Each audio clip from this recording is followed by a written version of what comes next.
shit.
Hi, Cam.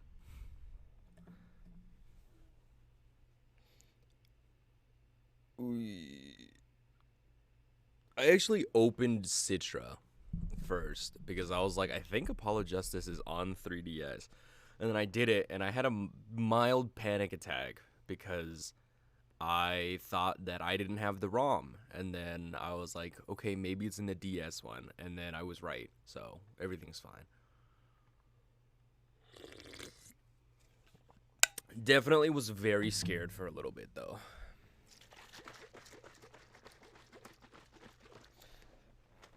I don't know what I would have done, actually.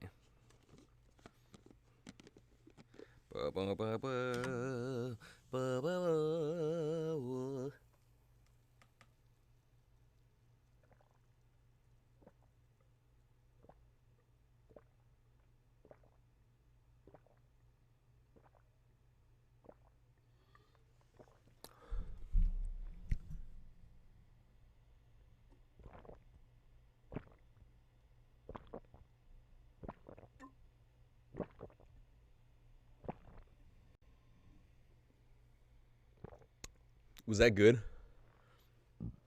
Did everybody like that noise? I sure don't. Thanks, Cam, for the resub. I appreciate it. Your support is undying. And I have nothing but the utmost of respect. Boink. What the fuck is that? Is that a megaphone? Do I just have that forever?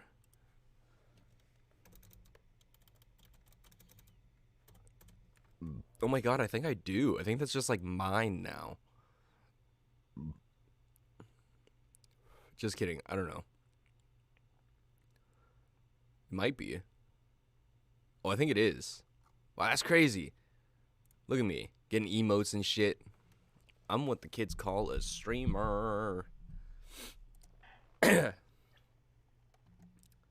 Trump? Trump already? Oh, we're getting into it. This is also moving very quickly.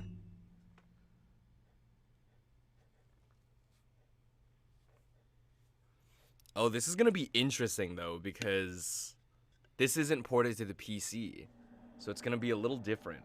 A little different, a little weird, maybe.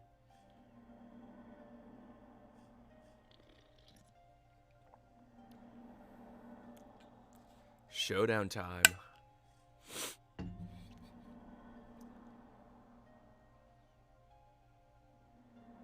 You lose. Murdered? Killed? Killed over a card game. Imagine that.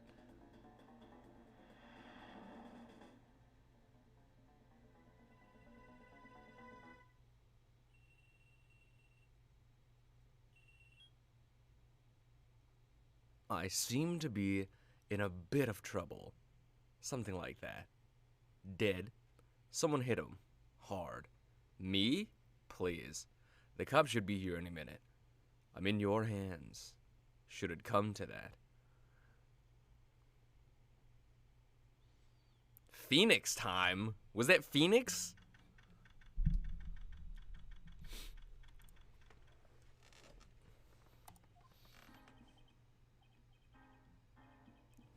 Panicked. Palms sweaty. I can admit it. I'm nervous. Ew! I thought this guy was a bad guy. Kristoff? You look tense, Justice. Wound up tight. He said, I'm loose. Kristoff is like, you're a minor. All I know is that he looks like he's homeless now.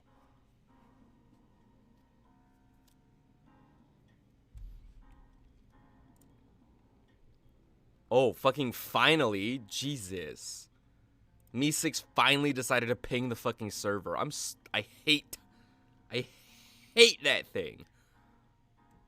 There's 2 of these bitches? Are you serious?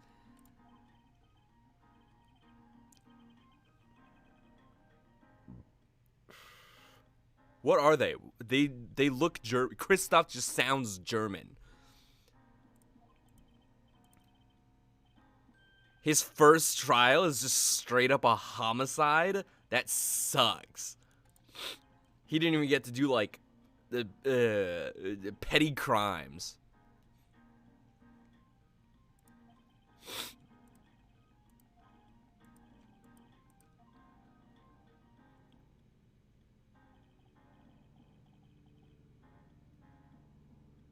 Actually,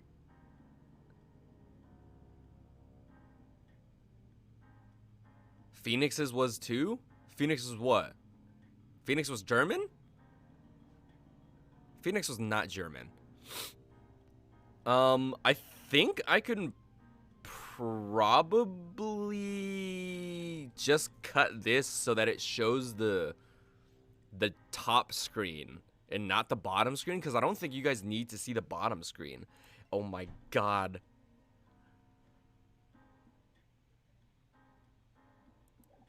Oh, his first case was a homicide? Oh, I guess so. Yeah, you're right. I wouldn't want to let him down, if you get my dream. Wait, his last name is Gavin. I don't... What kind of a name is Gavin? As it happens, I dined with him the night of the murder. We can't let this case fall through. Yes. Yes, I'm fine, sir. What kind of voice should I give Apollo? Isn't he like 12? Isn't he just a wee little baby? One more thing. Don't say you're fine quite so much. People might take you the wrong way. I'll be preparing our case. You might want to introduce yourself to the client. So is he is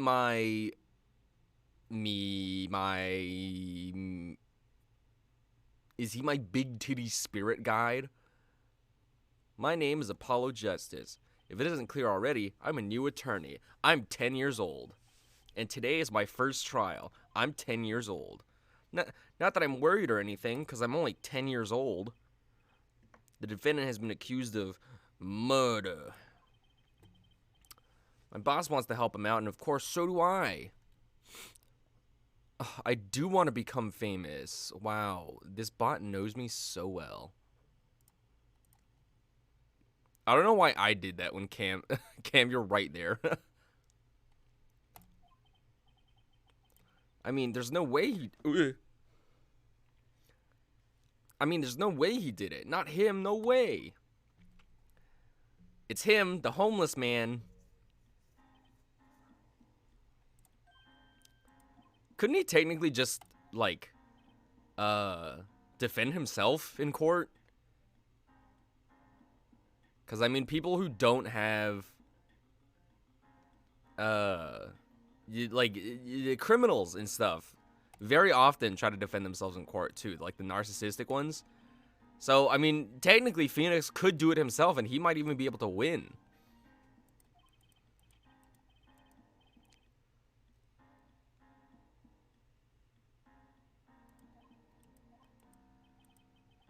I think I'm supposed to say something.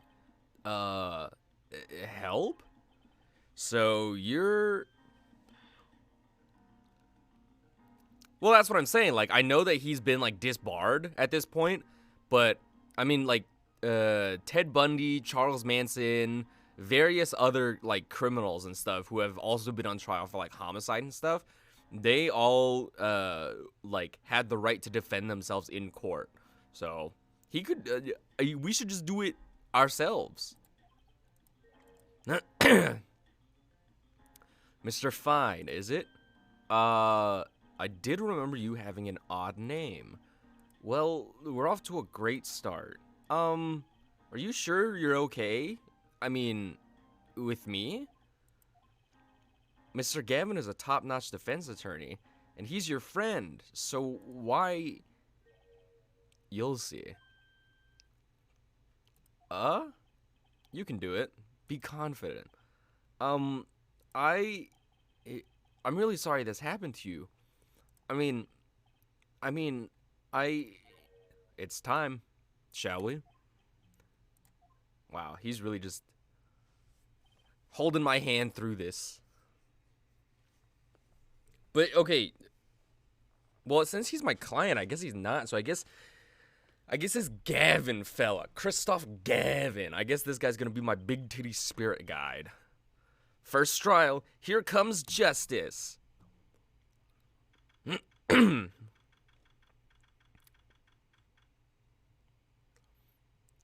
April 20th, 420, baby. Let's fucking get it. I have to restart my computer after this. The court is now in session. It's good to be back. I feel like, why does he look like that now? The prosecution is ready, Your Honor. The defense is, fine. I mean, ready, Your Honor. Mind going blank. Don't panic. Too late. Your name was, Mr. Justice. And this is your first trial? Yes, Your Honor. But I'm fine, really. Are you quite sure? Your voice sounds a bit strained.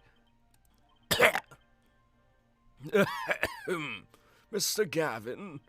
Yes, Your Honor? I was under the impression that you would be heading up this case. That was my intention, yes. However, a defense attorney must always cede to his client's wishes, and my client specifically requested Mr. Justice. Well, of course he wants justice. But to entrust his case to this greenhorn, why? I do not exaggerate when I say that you're the best defense attorney in town, Mr. Gavin. Okay, so Gavin's got trial experience, fine. But does he have cords of steel? Then let's begin. The defendant may enter the courtroom. He's kind of hot like this. I'm not gonna lie. I'm not gonna front. He's kind of hot like this. Is that a spider on my fucking wall? I hate spiders. If I could personally eliminate each and every goddamn spider this side of the fucking Mississippi, I would. I would not hesitate. I would take that bitch out in a goddamn second.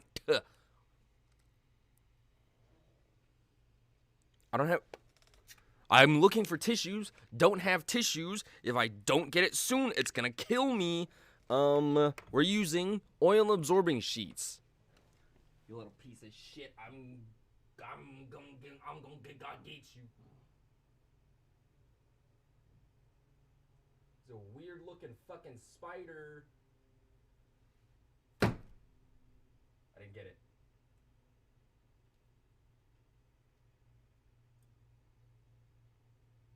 Why does it look like it's moving backwards?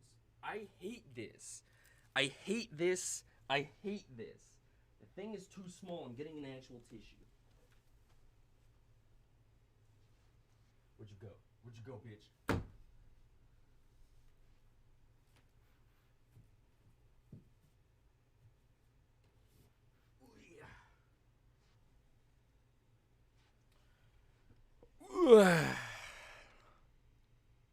Mission success. All that like clacking around was me trying to use the I was trying to use the shame cube to just like bah, cuz it was like hiding behind one of the poles like on the wall. And so I thought that maybe I could just like string you know, hit the pole into it on the wall, but it like just wasn't working. But I got it with a tissue. All is well. This is truly an unfortunate turn of events. I'm sorry we are to meet again under these circumstances. Long time no see, Mr. Wright. Let's put the past behind us, shall we?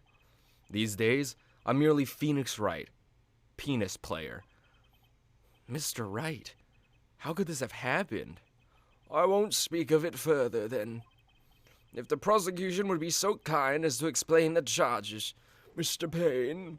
To think I saw you enter this room a fresh attorney, and now I'll see you leave in chains. Ah, Winston Payne. Subtle as ever, I see. Ahem. Wait, is Edgeworth in this one? The crime occurred at the Borscht Bowl Club, a Russian restaurant. The defendant, Phoenix Wright, took the victim, a customer, and he hit him, wham, on the head, smack, killed him cold. A customer at the restaurant, you say? And the defendant, you say he was... The pianist for the club, it seems. Phoenix Wright. A pianist. This is the weapon that took the victim's life. A bottle of grape juice. Grape juice is apparently our defendant's drink of choice. The court accepts the deadly bottle as evidence. Something to note, Justice. All evidence is filed in the court record. Make a practice of checking it frequently. The court record. Right, I've heard of that. Use the court record button to look at the evidence so far. I'm confident in your ability to handle this. Right, the court record button. Sounds like it's time for some hands-on action. So, the victim was a customer at this restaurant. But just who was this, Shady Smith fellow? We believe he was a traveler, Your Honor. A traveler? According to his passport, he had been out of the country for a number of years. He had only returned to this country recently, though his place of residence is unclear. And he had some sort of connection with the defendant? That, too, is unclear at present, Your Honor. We believe they first met at the Borscht Bowl Club on the night of the crime. If they had only just met, then why murder? Perhaps the victim slighted the defendant's piano playing? That doesn't appear to have been the case. No, the motive had nothing to do with the defendant's lack of playing skill. At least, not piano playing. I'll let this photo explain what I mean. He's just taking a nap. He's fine. He'll be alright. He need not worry. Oh, you know what? Hold on. I'm gonna go in a friend's Discord server. And promote myself.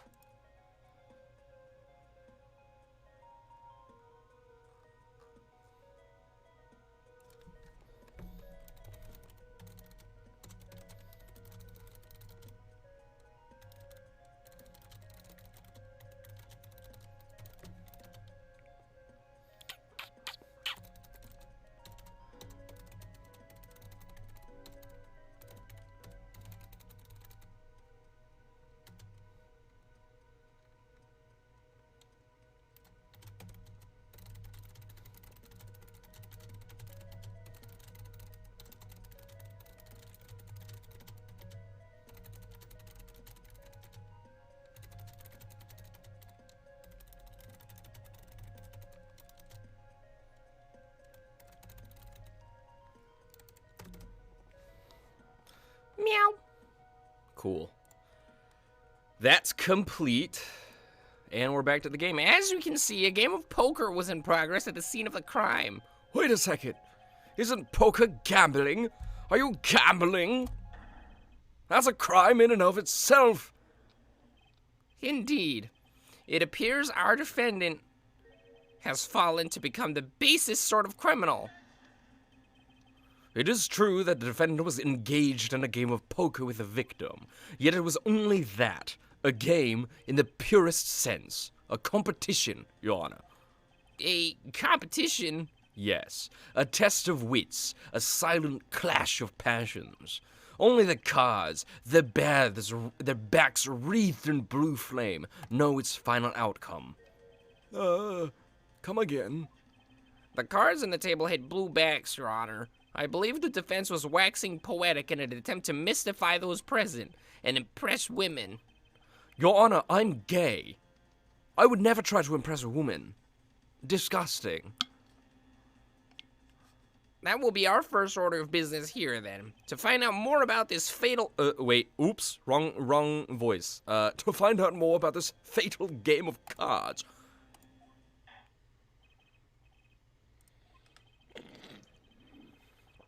Very well, defendant. You will testify to the court about the poker competition held the night of the crime.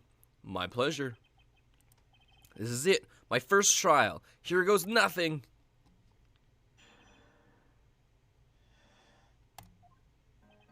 I'm a pianist by trade, yet I can hardly play at all. My real job's to take on interested customers over at the poker table. The room where we play and the competition in there are the club's main attractions.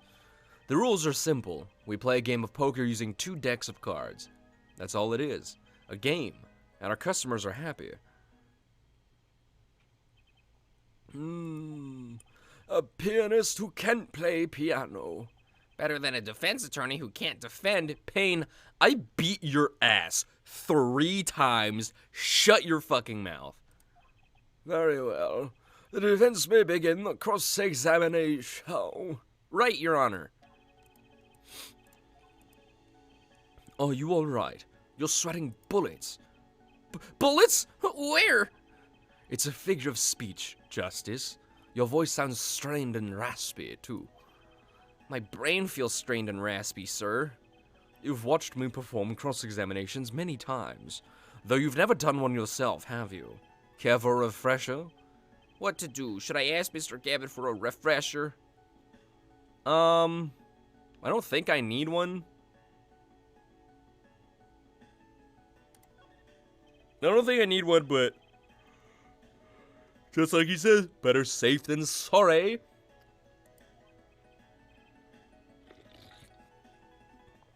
Yes, teach me. I know nothing. Indeed. Your job, Justice, is to be mindful of the court record and the testimony. Look for inconsistencies in the testimony with what the court record tells you. When you found an inconsistency, that's when you present the conflicting evidence from the court record. But I didn't hear anything strange at all in the testimony just now. A good sign that you need to press the witness for more information. Press him? Don't let the fact that he's a remarkable man hold you back. Get more information. Well, think you can do it? Yes, thank you, sir. I think you'd better, or we're going to have a problem. Just remember, find any inconsistencies, any lies in the testimony, and reveal them to the court. That is cross-examination. Learn it, know it, do it. Inconsistencies, lies, Phoenix Wright? As if Phoenix Wright would never lie, and it's up to me to prove it. The defense may begin the cross-examination.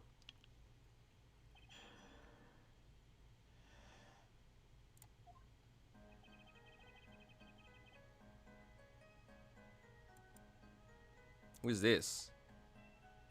What is that? Boy. You can hardly play?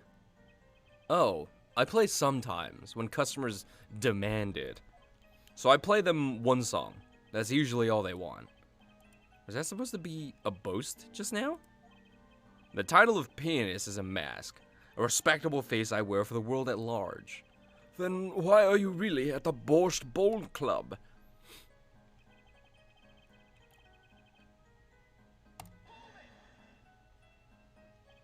They pay you just to play poker? That would seem to be the case. I am a professional, after all.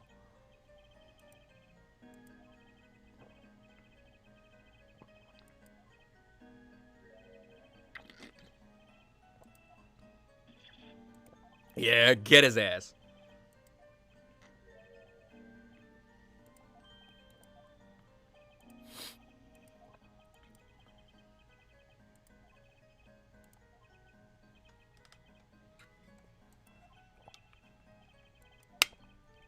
As I said, I'm a professional. He's played poker for 7 years and not lost once. Is that even possible?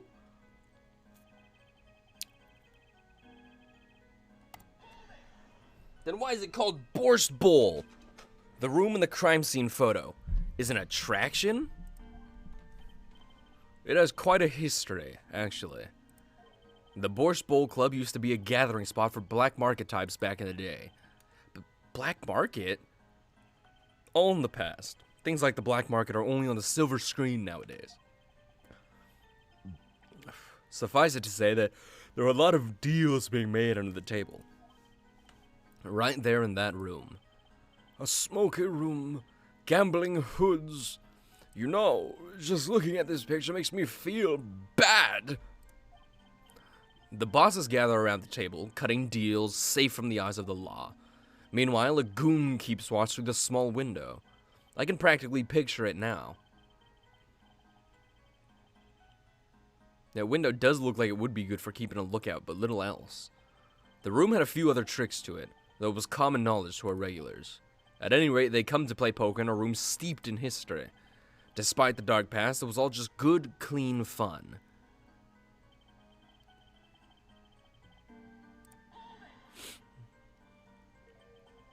Two decks of cards? A simple measure to prevent cheating. If you alternate two decks, no one can slip in cards. There's something else I noticed. In addition to the cards on the table, there's some lying scattered on the floor. Precisely. Cards on the table, cards upon the floor. Each one forming a complete deck. A crime scene painted blue by a sad sweep of cards. It's poetic, really.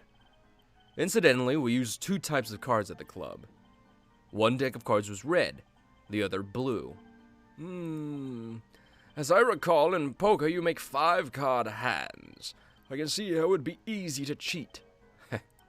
Yeah, a game of hands. This competition you're talking about. I believe the court understands the nature of the game sufficiently. That's right, it was a simple game after all. Are you sure? Huh? People are not murdered over simple games, Mr. Justice. Defendant, you were in the room the very moment that the crime occurred, yet you claim no connection to the crime. Now that's strange. What's strange? I was testifying about the competition that night. Asking me about the crime at this point is against the rules, Your Honor. Of course, I expected to hear a cry of objection from the defense. Don't despair, Don't despair yet, Justice. Sir? Right. There's something I'd like made clear, namely your connection to the case at hand, and I'd like to hear it from you. Sure, why not? Very well. The defendant will amend his testimony.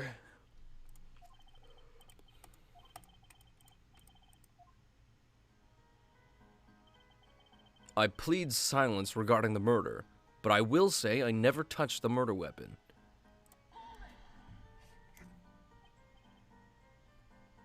Silence? The defendant has the right to refuse to testify. I haven't forgotten everything about the law. But why? That clearly puts you at a disadvantage. And it's your job to turn that around in our favor, yes? Justice, didn't you detect anything odd about that testimony?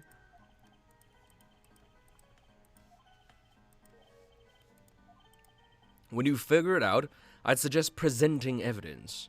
Evidence that contradicts the testimony. A contradiction in Mr. Wright's testimony? But why? I'd better check the court record. I can't imagine Mr. Wright lying in a testimony. What do I have?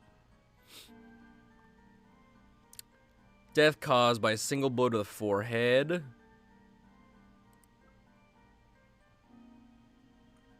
Bears the defendant Mr. Wright's prints. Isn't it a little early to be jumping to conclusions? This is your first cross-examination. Take it slow. If you need more information, don't forget to press. Right, I got it. I'm fine.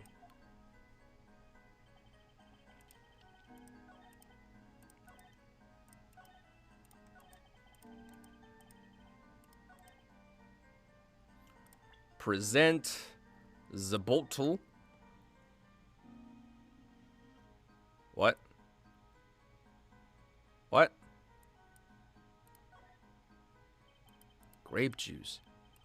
How long has it been since I drank grape juice?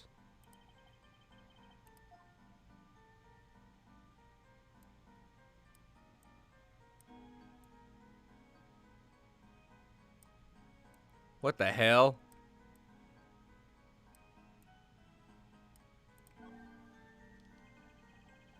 Bottle's completely empty.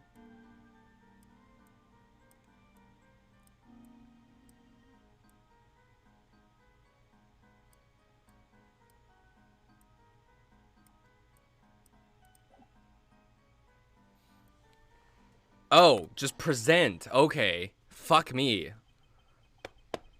Also, hang on. I'm gonna go turn off the heater because it's getting fucking hot.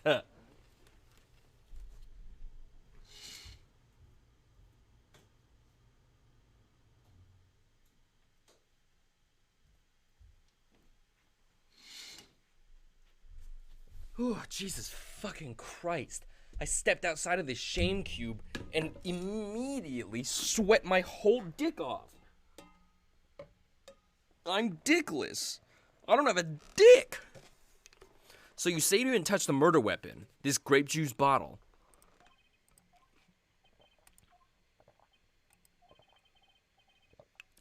Something the matter, Mr. Justice? Hee hee hee.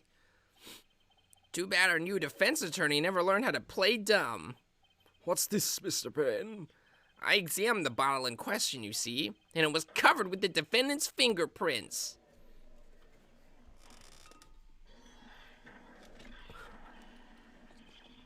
No need to shout, Mr. Justice. I can hear you just fine.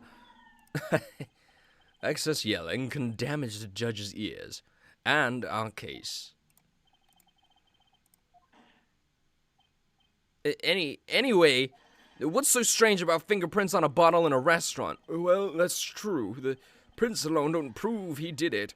Oh, they wouldn't prove a thing if they were normal fingerprints. But the fingerprints on the murder weapon were upside down. Upside down? What does that mean? It means he was holding the bottle inverted, and there can only be one reason for that. Yes. To brain someone with the bottle. I like his hair.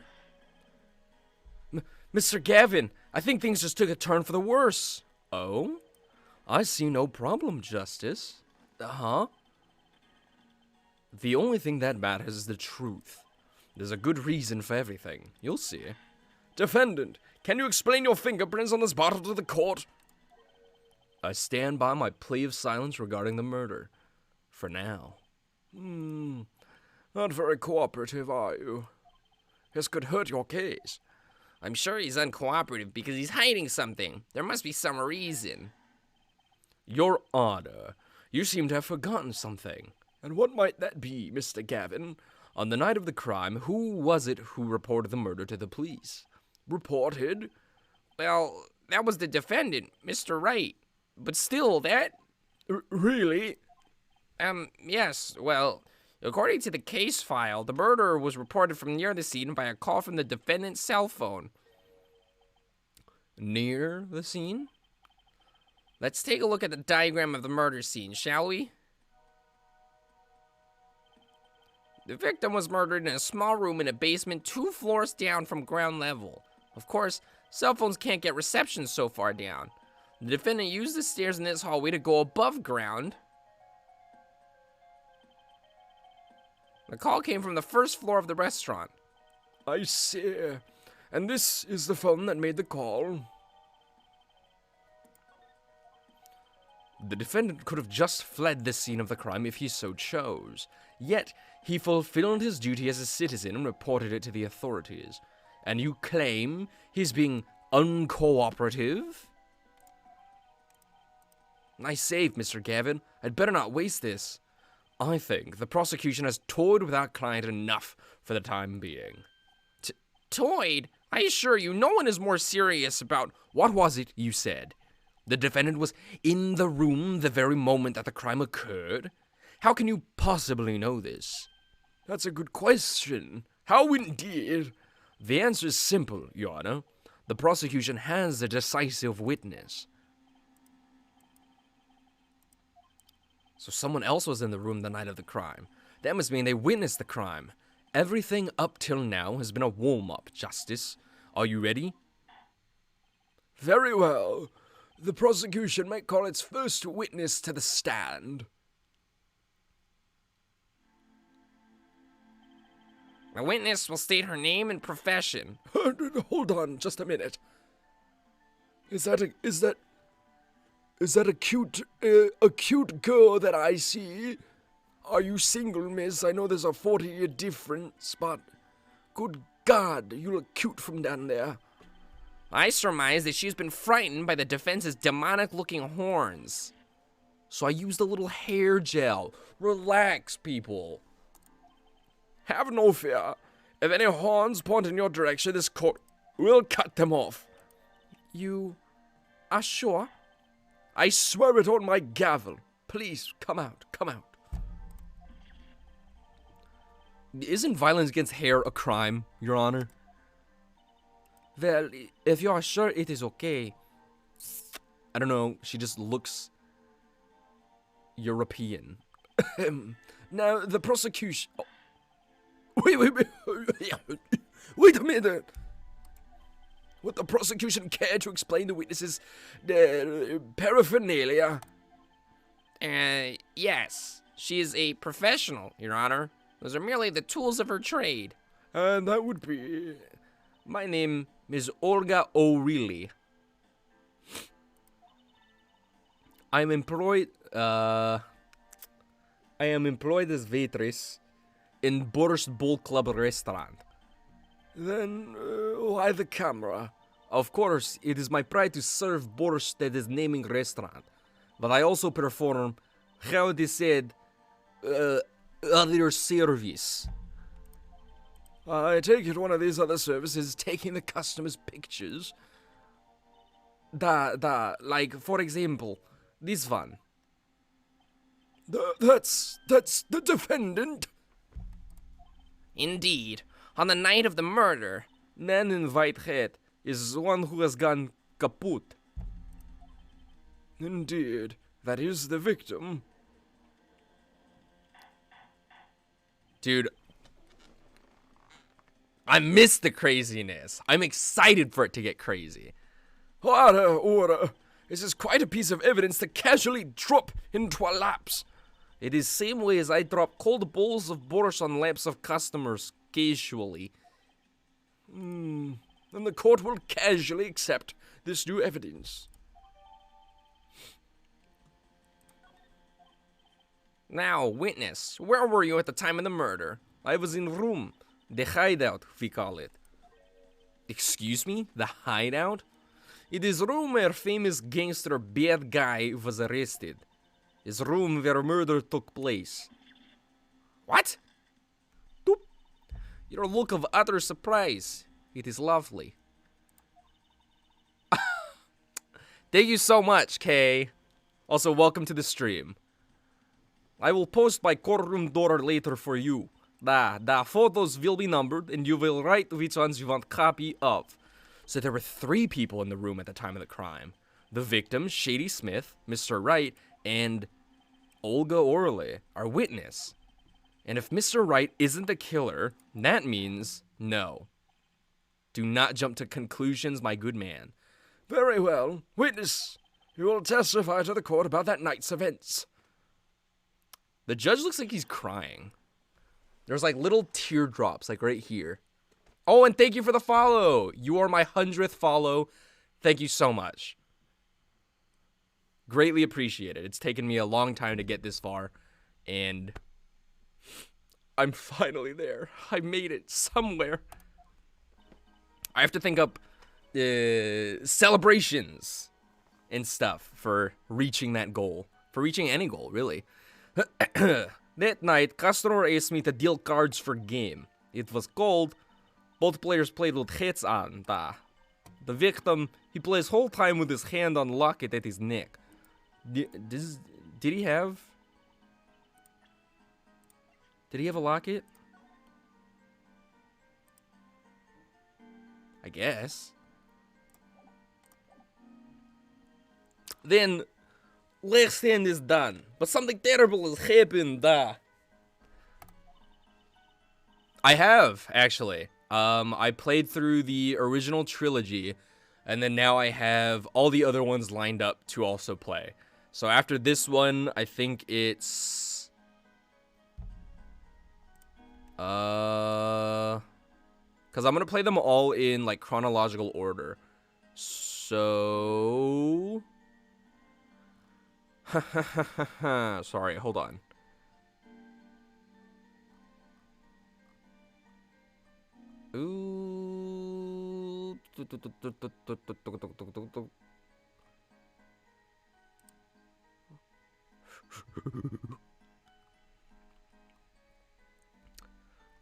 Yeah, suffice it to say that I am going to play all of them in order. So next is actually Ace Attorney Investigations, the Miles Edgeworth one. So I'm playing, like, all of them. So it's Apollo Justice, this one, and then Investigations, Miles Edgeworth, and then Professor Layton versus Phoenix Wright, and then Dual Destinies, and lastly, Spirit of Justice. So this is gonna be a long, like, Ace Attorney, like, thing. I'm basically just gonna be an Ace Attorney streamer for forever. Investigations 2. Is that one out? Ooh, that is... I did not know my browser was available to look at.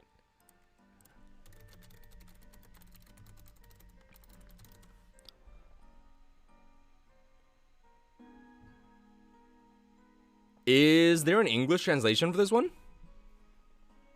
Oh, it's not translated.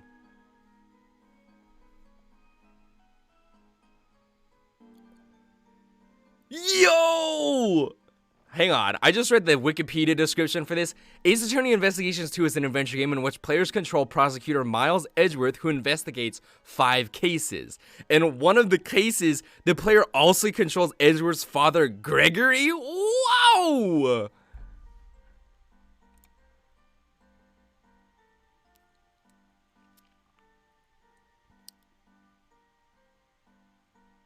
Oh my god.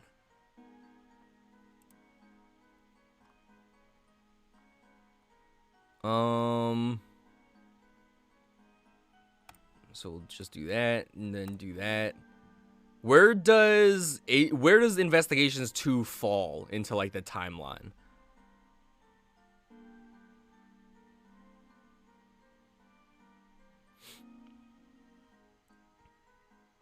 Oh, right after Investigations 1? Okay. So if that's how it is, then... Okay, I'll keep this link open, and then I'll figure it out. I'll figure it out after this stream, after I restart my computer.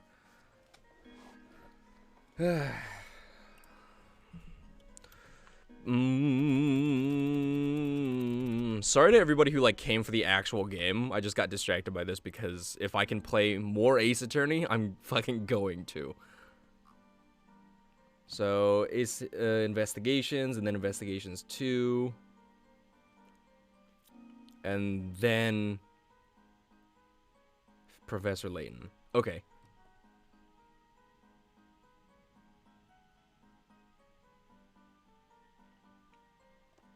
There's also this one that's like The Adventure of Phoenix Wright that came out in 2015, but I don't know if that's... It is not intended to be released in the West, but I don't know if those have had I don't know if those have had translations. We'll figure it out. We'll figure it out.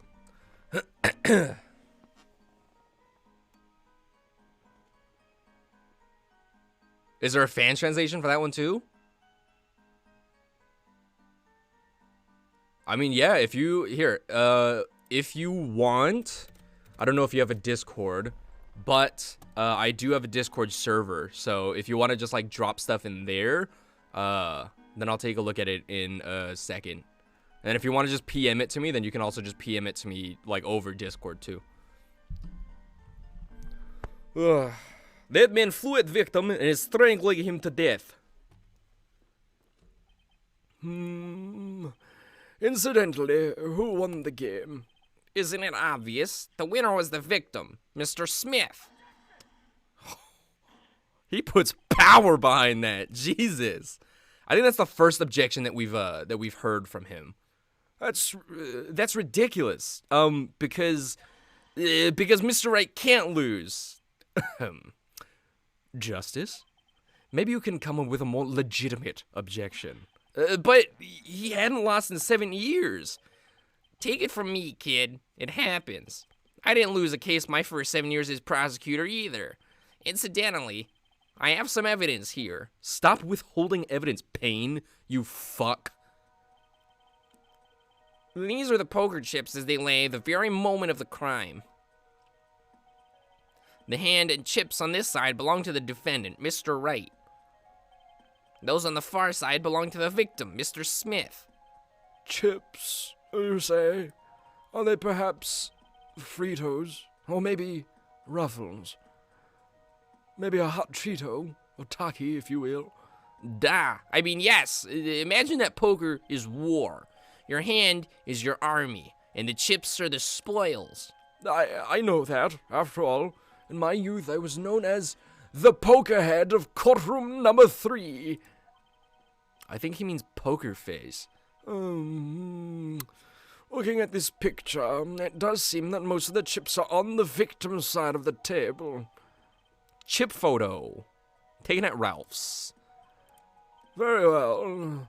The defense may cross-examine the witness.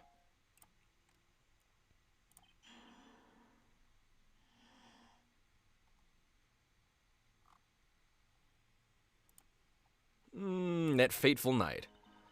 That night, customers asked me to deal cards for the game. She's gonna press everything. The germ special. You were dealing cards. Do you do this often? Da, I am doing this. If customer wishes it, I serve anything. Borscht, cards, more borscht, camera picture. It is my work. Thank you, Kay. Yeah, I saw everything just now. It's just like a bunch of links. I saw a APK and data. Yeah, I see this BlueStacks thing too.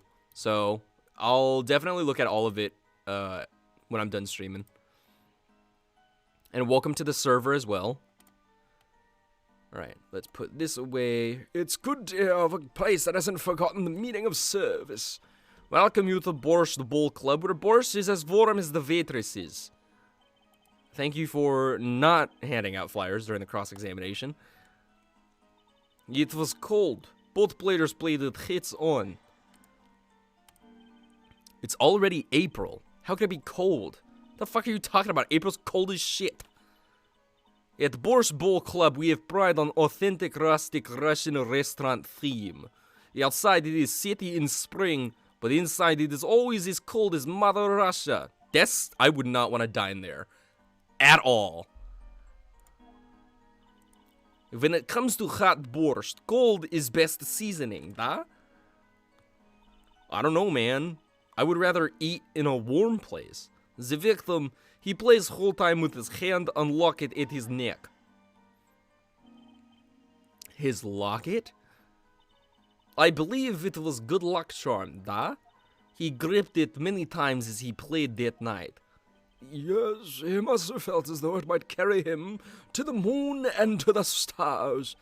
Though if it was small enough to fit around his neck, it wouldn't have much lift. The defense would like a clarification. This is a locket we're talking about? I mean, a pendant with a picture in it, right? Not a rocket? Of course, I knew that. It was probably a pendant shaped like a rocket. That's why she called it that. No, a locket's a locket. It doesn't matter what... It's considered bad form to poke fun at the hard of hearing in our society.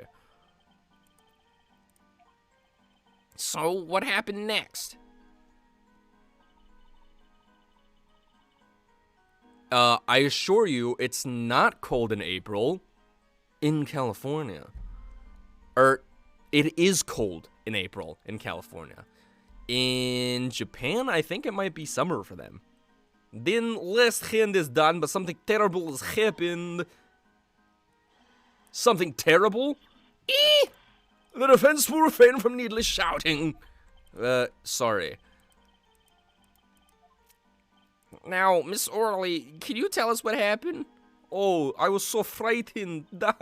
I trembled with fear. That man flew at the victim and is strangling him to death. But the defendant would never do such a thing. Well, now, I can't say I've ever heard the defendants try this tactic. If possible, please, refrain from embarrassing me. Sir, why would anyone do something like this over a game of poker? Perhaps it is because defendant has lost the game. Yes, a crushing defeat for a man undefeated. So it always is with men like him. Winners make sore losers. Oh, how the mighty fall. Shut up, Payne. I hate you. Go ahead. I believe you know what it is you need to do. Right, sir. Leave it to me. The victim, Shady Smith, Mr. Wright, and if Mr. Wright isn't the killer, I've got you now, Orly.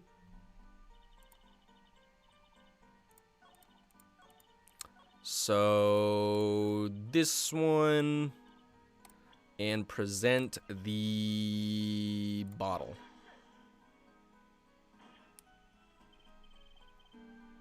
Your Honor, that statement contradicts this evidence. It does. I don't see anything contradictory. You sure about that? Objection overruled. Try to think before you make accusations, Mr. Justice. What do you mean? What the fuck? This is literally a weapon. Grape juice bottle uses the murder weapon. Shut the fuck up. Oh. Okay, whatever. Fuck off. That should work. I present the bottle and say this is the murder weapon, not Phoenix Wright's hands. So we'll do that, and autopsy report. Oh, really? Strangled, you say? That's odd. The normal customers only choke on borscht. No, I mean this report shows that the victim died of a blow to the head. Miss Orley, really now? Did you witness the crime? She's gonna drop her borscht. Get the janitor in here. Looking at the picture, it doesn't seem like he was hit. He's still wearing his hat and everything. Yeah, it is a fact that he was hit, Your Honor. Here's a photo we took of the victim with his hat off during our investigation. Well, that's quite shocking, isn't it? His head certainly was hit. But if he's wearing his hat, it doesn't make sense. How would they hit his head with a bottle and not knock his hat off? I do not understand. But I have seen it happen. The defendant, he lunged at victim, his neck. Oh, really, Miss O'Reilly? I think I've caught you in your own lie this time. Justice, I admire your enthusiasm, but perhaps you should think this through once more. What do you mean? I found a contradiction. There's one thing in her testimony that troubles me. Very well. It seems we should continue the cross-examination. This horse is dead. Let's stop beating it. There's such a thing as thinking aloud too much, too. That night, customer asked me to deal cards for the game. It was cold. Both players played with hats on. The victim, he plays whole time with his hand on the locket at his neck. Then last hand is done, but something terrible has happened.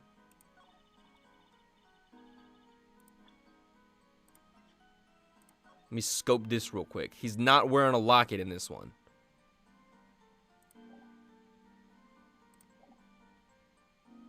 After defendant tried to strangle victim, he hit him with bottle.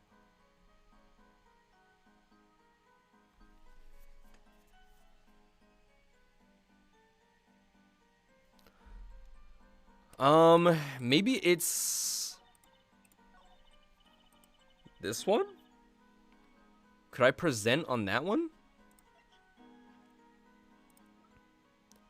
Photo of forehead, hat removed during investigation. Touch the check button for details. Because he's not wearing a locket here, but there is something there. Plays whole time with his hand on locket at his neck. There's no strangulation marks. There's also blood on there, but no blood on the bottle, which is strange. Let's see. Hold on. Is this... No, that's the chip photo. Right, cell phone, deadly bottle, crime photo 1.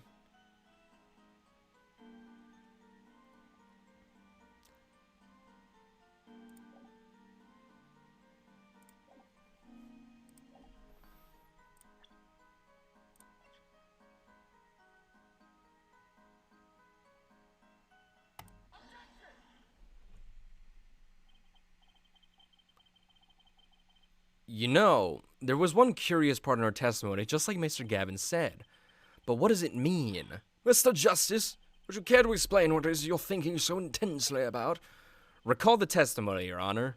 The victim played with his hand on the locket at his neck, I believe she said. I hope you aren't about to raise an objection to the witness's grammar.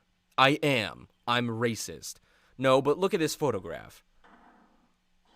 Do you see a locket on the victim's neck? Well done, Justice. I'm impressed. I knew you'd be able to handle this. But what does it mean? If we are to believe this witness's testimony as is, then the locket disappeared following the victim's death. Lockets don't just disappear, Your Honor. It's quite simple when you think about it. If the locket is gone, someone must have taken it off, no?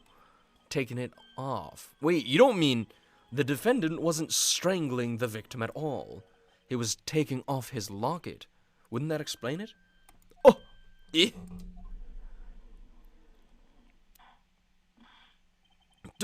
Defendant, what do you have to say to this?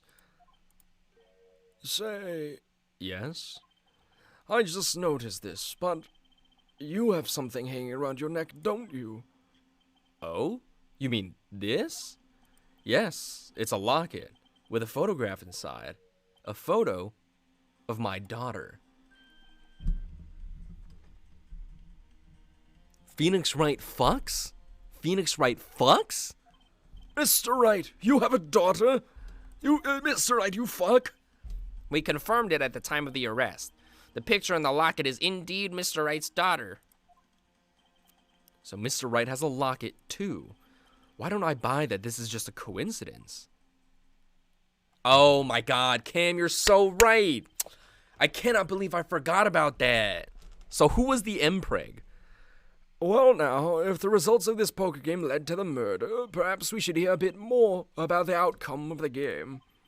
Further testimony won't really be necessary. It's clear the defendant lost badly. An adoption agency. All right, I guess that's fair. Oh, wait. His daughter's the magician, right? Not Emma. Trucy, right?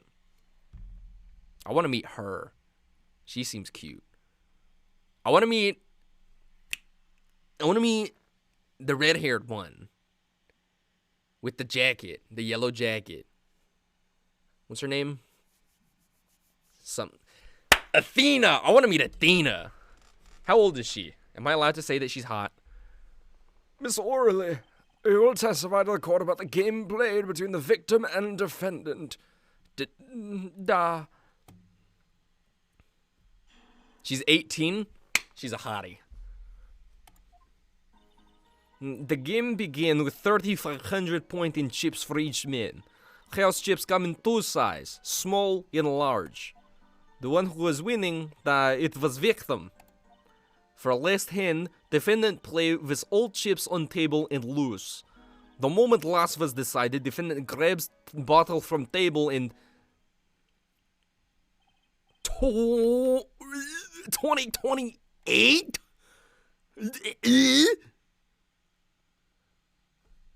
We are not even in 2020. That's far. Indeed, looking at this picture, it does seem to be a one-sided game. As the court knows, poker was the defendant's life. Failure must have been a bitter pill to swallow. Oh, how many times have I heard these words? I done it in a fit of anger, Your Honor. I didn't see what he said. A common tale, but true. Methinks the judge watches too many old court movies. Mr. Wright said he hasn't lost in 7 years, so this testimony must be wrong. Apollo Justice takes place in 2026!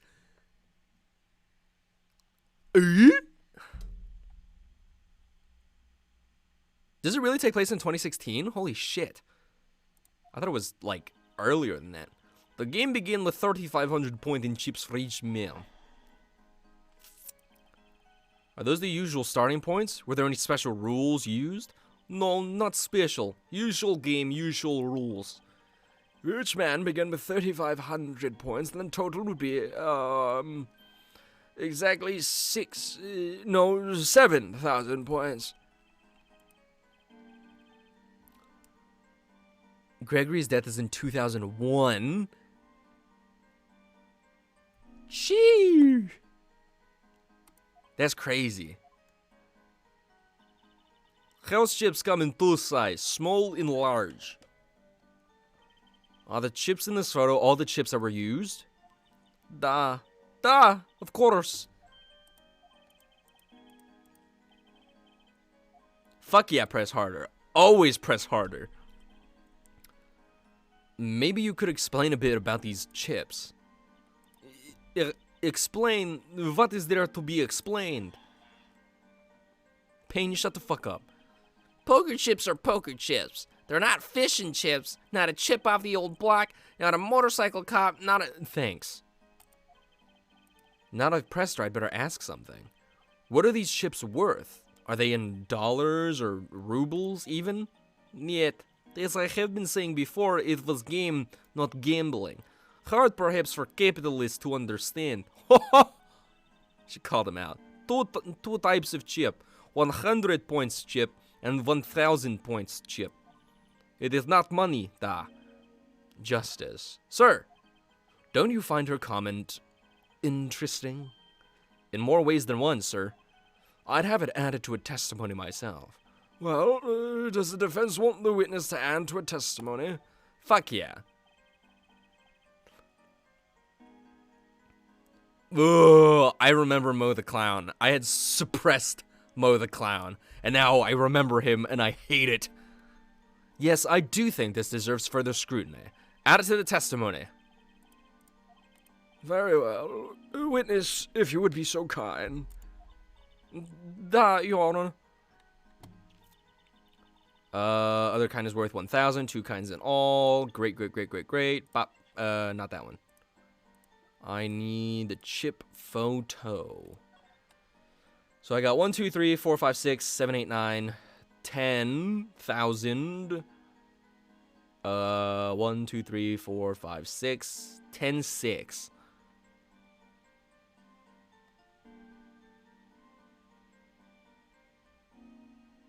So if that's 10, 6, then I'm gonna get your ass. Present the chip photo. Eat my ass, Olga. I got you. You're sure it was the victim who won? Absolutely sure. It seems our new attorney is a bit confused. A glance at the picture is enough to tell you who won, if you're not in kindergarten. Payne, I'm gonna take you out back and shoot you like a dog. Just for safety's sake, could you explain the problem to the court? Of course, Your Honor.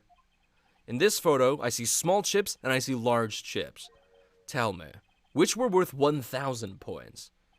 Why, the big ones, of course. Duh. I'm gonna kill him. Oh, I thought so too. But then the totals don't add up. The totals? Hi, Xana. Welcome. Let's review what the witness told us. Each man started with 3,500 points in chips, and the combined total value of the chips was 7,000 points. Yes, if my calculations are correct. Let's see, 3 plus 1, carry the 5. They are, Your Honor. Just don't think. Just stop thinking. You're just here to knock a hammer. That's it. Look at this photo that allegedly shows all the chips. If the big chips are worth 1,000 points, and the small chips are worth 100, and you add them up, how much is it? Do it yourself, fucking You discount L'Oreal model? 10,600 points. The chips don't add up. This clearly contradicts the witness's testimony. Get shit on, Payne. But why? How could this be? Exactly, Justice. Now that you know the what, you must determine the why.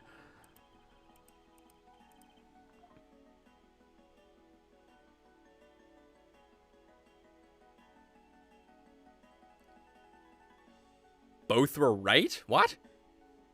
10-6. Well, if it was... So each one starts with 35. So if it's 35 and 35, so we got 7,000. 7,000 plus another 35 is going to be 10-5. Not 10-6.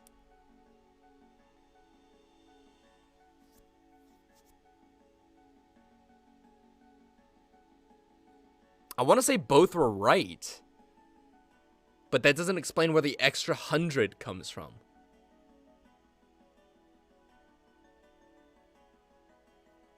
$10-6. So if there was a third player, then it would be 10-5. Starting points were wrong? No. I don't think anybody could fuck up that bad. I'm gonna... Both were right. Each man began the game with 3,500 points. If all the chips are indeed shown in this photograph, then there can only be one answer. Well, what is it? The value of the chips was the other way around. Oh. Want to know what I think? The small chips were worth 1,000 points, not the big ones. Madness. Utter madness. Show me that photograph of the chips again. Ah. Why, that does make 7,000 points when you add them up. That's totally where I was going with this. Excellent work, Justice. It's almost as though you figured it out by yourself. Well, I'm just glad I was the one who said it. But wait! The value of the chips may be different, but that changes nothing. Indeed. The victim did have the larger number of chips still. No. Exactly. If the small chips are 1,000 points and the large chips are 100, let's do a little math. Add up the points for each side of the table. The victim, Mr. Smith, had 2,900 points, and the defendant had 4,100 points. Well now, it seems that Mr. Wright was winning that night after all. That's impossible. My client had even less reason to kill the victim. After all, he was winning. Now, Miss Orley, you must have known the true value of the chips, since you were there at the scene of the crime, weren't you? Oh, she caught all that. Phoenix Wright has been disbarred in this game, actually. Harder! Order! We're actually defending him right now. This is what he looks like. This is what he looks like. We're defending him because people think that he has committed murder. I don't know if we ever find out why he was disbarred in the first place, actually. Doof, doof, doof, doof, doof. It appears our defendant has lost his motive, and Mr. Wright's supposed defeat never happened. What the fuck noise is that? We must now ask ourselves whether we can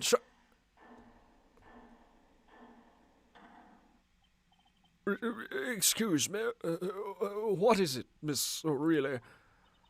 I did not want to be saying this, but actually, you see... See what, Miss O'Reilly? What do we see? Wait, that was the wrong voice. Shit. In the left hand, there was cheat. A cheat? You don't mean a trick? Wait, what do you mean, a scam? Yes, there was cheat in left hand. That is why game ends with chips as they are. So what is the cheat? First we have lying, now cheating. Well, this case certainly has taken a turn for the interesting. Witness, you will please testify to the court. Tell us about this cheating in the final hand. This shit's actually, yeah, I didn't think it was going to be this wild.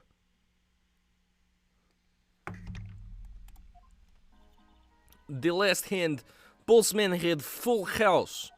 There is 4 of each card in deck from ace to king. If you look at both men hand, cheat is more obvious. The next moment, game becomes argument. The defendant trick was exposed. Was it? This one.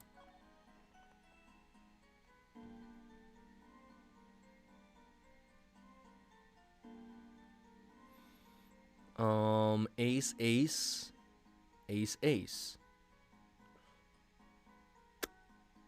Is that it? Right there? No, because this is post-crime scene. So, that looks like 3 kings.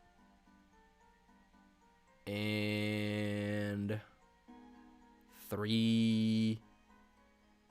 What is that? 7s? I see no cheat. Wait, just kidding. It might be that. I don't know. He took bottle in his hand. Poor Mr. Smith. Miss Orley, why did you not tell the court about this from the very beginning? I thought I smelled a cover up here. Well, folks, it's time to throw back the covers. A full house is a very high-scoring hand.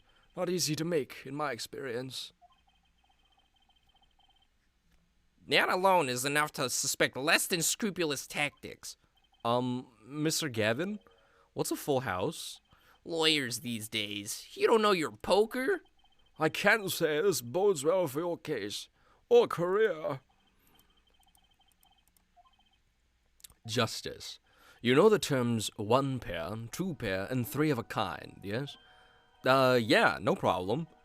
2 cards with the same number makes a pair, and 3 makes a 3 of a kind. Good. Now picture a hand with 1 pair and 1 3 of a kind. That's a full house. That doesn't sound very easy to make, does it? You can see each player's hand in this photo.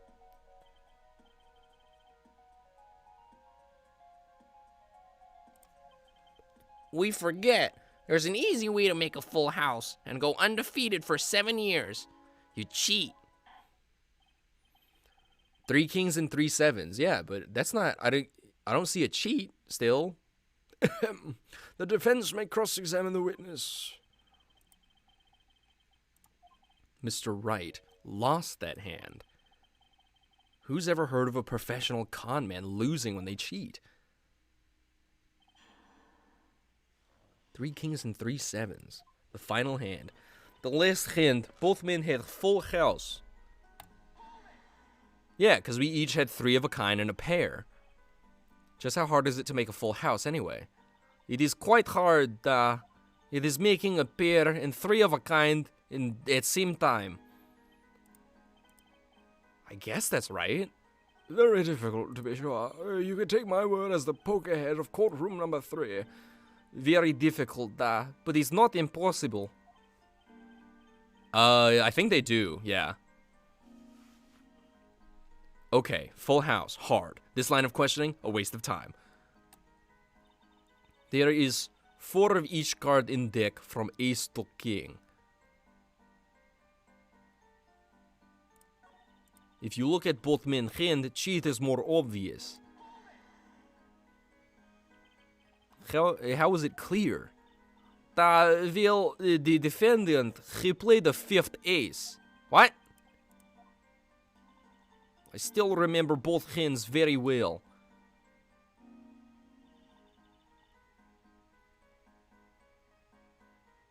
Mr. Smith's hand is...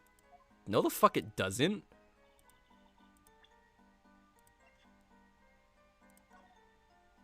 He has 3 kings. What the fuck are you on? Olga, you're high. Obviously, cheating was afoot, or perhaps I should say, A hand. I'm gonna take you out back and kill you. Your Honor, perhaps this can be added to the testimony without Mr. Payne's joke. Very well. The witness will add this detail to her testimony, please. Mr. Smith's hand has 3 aces in Mr. Wright's 2. It is 5 aces in all. Except shut the fuck up about it. It appears the witness is mistaken. Mistaken, but my name... Look, this piece of evidence clearly contradicts what you said in your testimony. I did not take a good breath before that one. That's, the photo of the chips, is it not? Justice, perhaps you ought to explain your point in a way that the judge can comprehend. In other words, use your finger to point out your point. Yes, please point out the contradiction in this photo. What particular point contradicts the witness's testimony?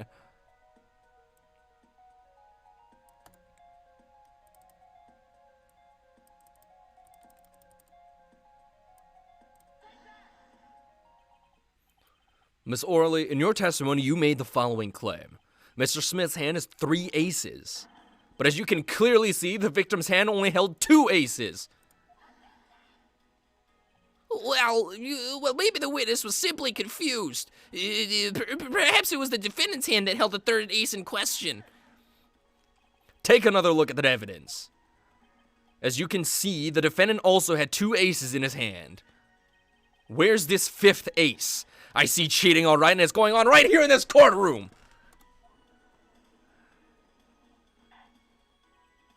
2 aces in each player's hand does make 4 aces total. Hardly proof of cheating. Wait, please. It is true. I have seen it. The 5th ace.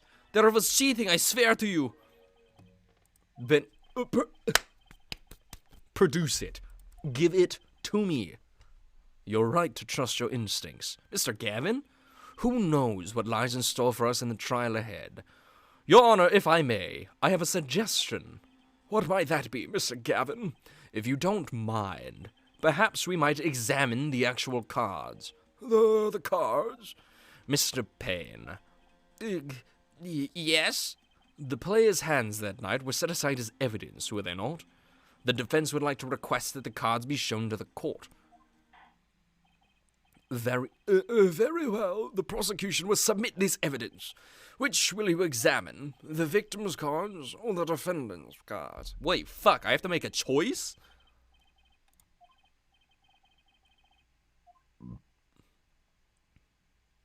Which of these hands is more suspicious?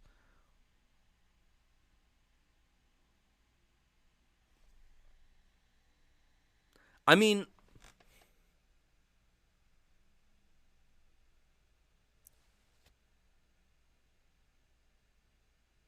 You don't get penalized and can back out?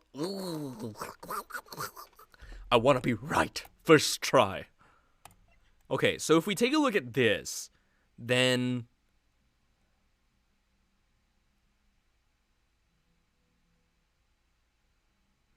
Okay, so we see 2 aces in each, and we... Olga said that... what's his fucking name? The victim had 3 aces. However, we clearly only see 4 aces instead of 5. But there's not... I would say probably the victim's hand is more suspicious because he's the one that was losing.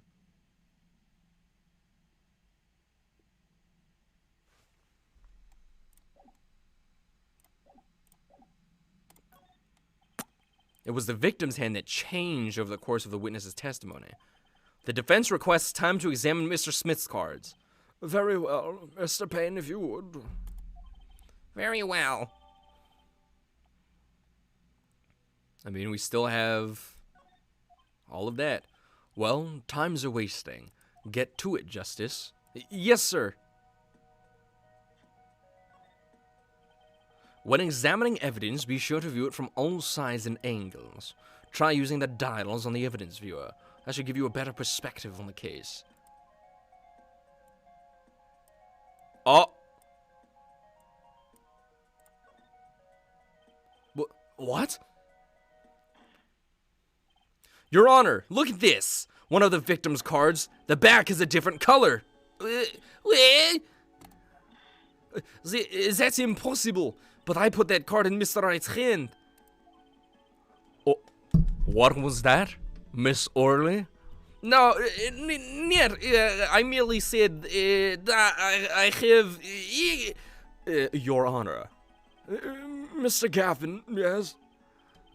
Tell me, what is the easiest way to cheat at poker? To cheat? I'll tell you. One merely needs a friend, a comrade, shall we say. The dealer. Oh, wait, so you mean this witness, Miss Orley, she's the cheater. A professional, I'd wager.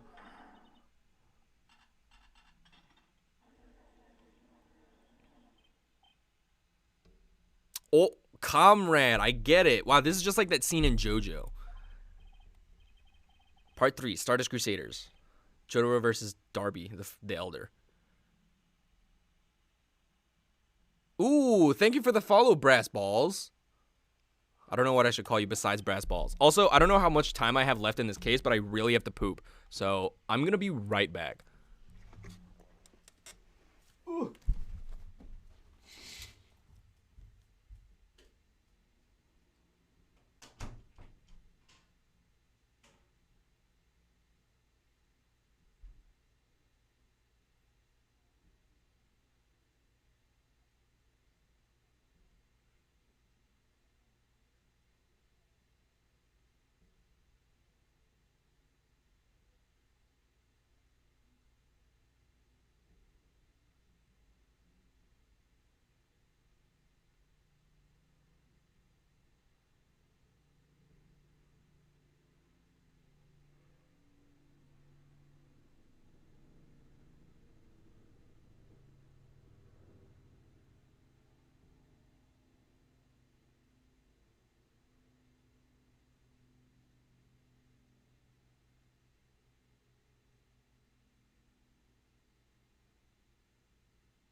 Uy.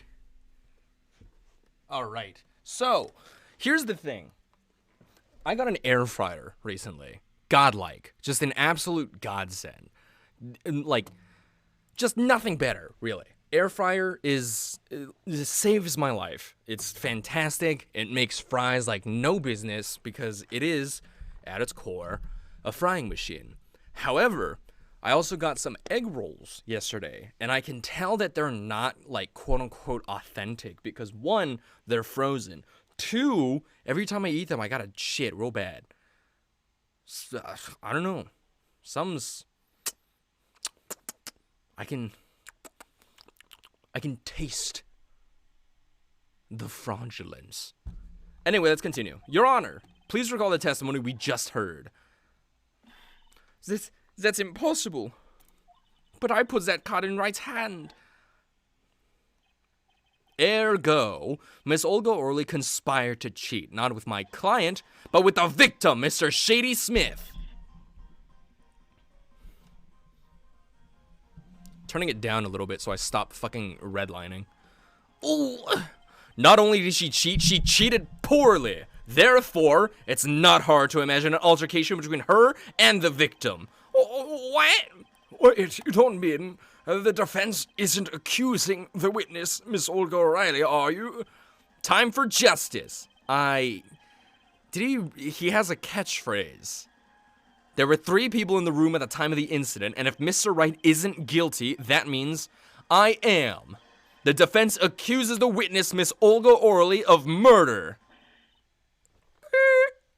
Oh, she's out. She's out for the count. We did it, boys. Save the borscht.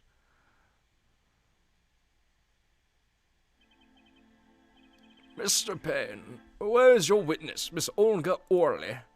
It appears she has lost consciousness, Your Honor. Mr. Justice, Your Honor. it seems you presented a new possibility to the court, one suggesting a connection between the witness and the victim, Mr. Smith. And that means? This court cannot pronounce a verdict for the defendant at this time. What? I did it. Borscht, I think, is like a soup. I see no point in prolonging the trial this day. The prosecution will need to make further inquiries. Is that right? I recognize the objection voice. Mr. Wright? You can't end the trial here, Your Honor. Not yet. What nonsense is the defendant spewing now? Think. One of the cards had a different colored back. Don't you wonder what it means? What are you doing, Mr. Wright? Raising objections right when you're about to get off the hook? Ridiculous! Mr. Payne, you of all people should know Mr. Wright has a talent for the ridiculous. Perhaps we should get to the bottom of things. Let's clear up the facts about the game that fateful night. As was said before, we alternated between 2 decks of cards that night. That was said before. The 2 decks at the club have different colored backs, blue and red. He's like, there's something about him in a suit, which is like great and all, because like, you know, people in suits already, like, just attractive. But then I feel like there's something about seeing Phoenix Wright in casual wear that makes him also just a little sexier. Why use differently colored backs? If we use the same color, the 2 decks might get mixed. We used the red deck for the last game. I see. But that's odd. For some reason, I have this impression that you were using the blue cards.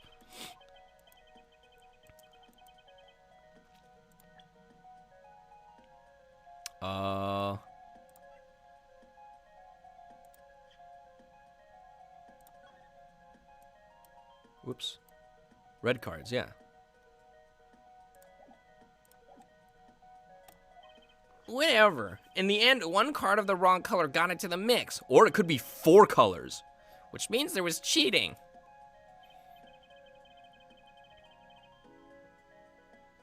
In a DILF way. God, I miss Phoenix Wright. I miss him before he lost himself to the DILFhood. Yes, a card slipped into the deck would seem to indicate cheating.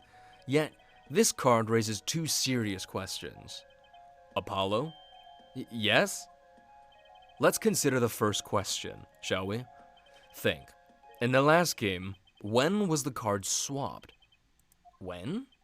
There are 3 broad possibilities here. It could have been swapped before the murder, during the murder, or after the murder. Well, yeah, thanks for the news bulletin, Mr. Wright. Payne, disrespect my fucking DILF one more time, I swear to God.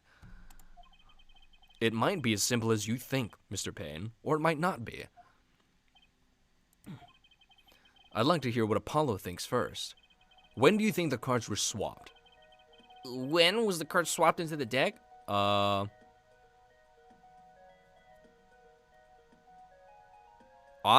want to say after the murder, just because it would make sense that if they're cheating, they don't want to be caught. So Slim Shady dies, and then Olga swaps the card out with another card that she sees, just so it doesn't look like there's cheating, and therefore she cannot be traced. Perhaps it happened after the murder? What's that? Ridiculous! What's the point of cheating after the hands have been shown? That's silly.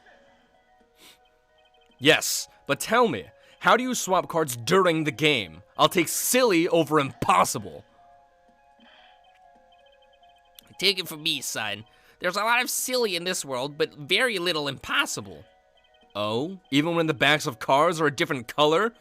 If you pulled that during the game, you'd be caught in no time. Quite true. That would mean that the blue card in question was swapped after the hands were shown, after the murder. Okay, this is going past silly and straight on to crazy. I ask again, what's the point of cheating after the game is over? Who would do that? You probably, Payne. Because you're a pain in my ass. Who indeed? That's one of the mysteries before us. There's another? Yes. A simple yet decisive question must be asked. Who swapped the red card for a blue card? Who? The game and murder is done. The victim is dead. Only two remain in the room. Alive, that is. The defendant, Phoenix Wright, and our witness, Olga Orley. Okay, so who was it that swapped the red card for a blue? Why, it must have been Olga Orley who swapped the cards. She was trying to cover up evidence of the cheating. That does make some sense. Shit! Fuck! Sorry, but there's a problem with that explanation. Huh? The swapped card was from the wrong deck. Yes, a blue card was stuck into a red hand. Mixing a card from the wrong deck when the backs are different colors? Remember that you're talking about Olga Orley. She was the dealer. Do you really think she would make such a novice mistake? Give it a little more thought, Apollo.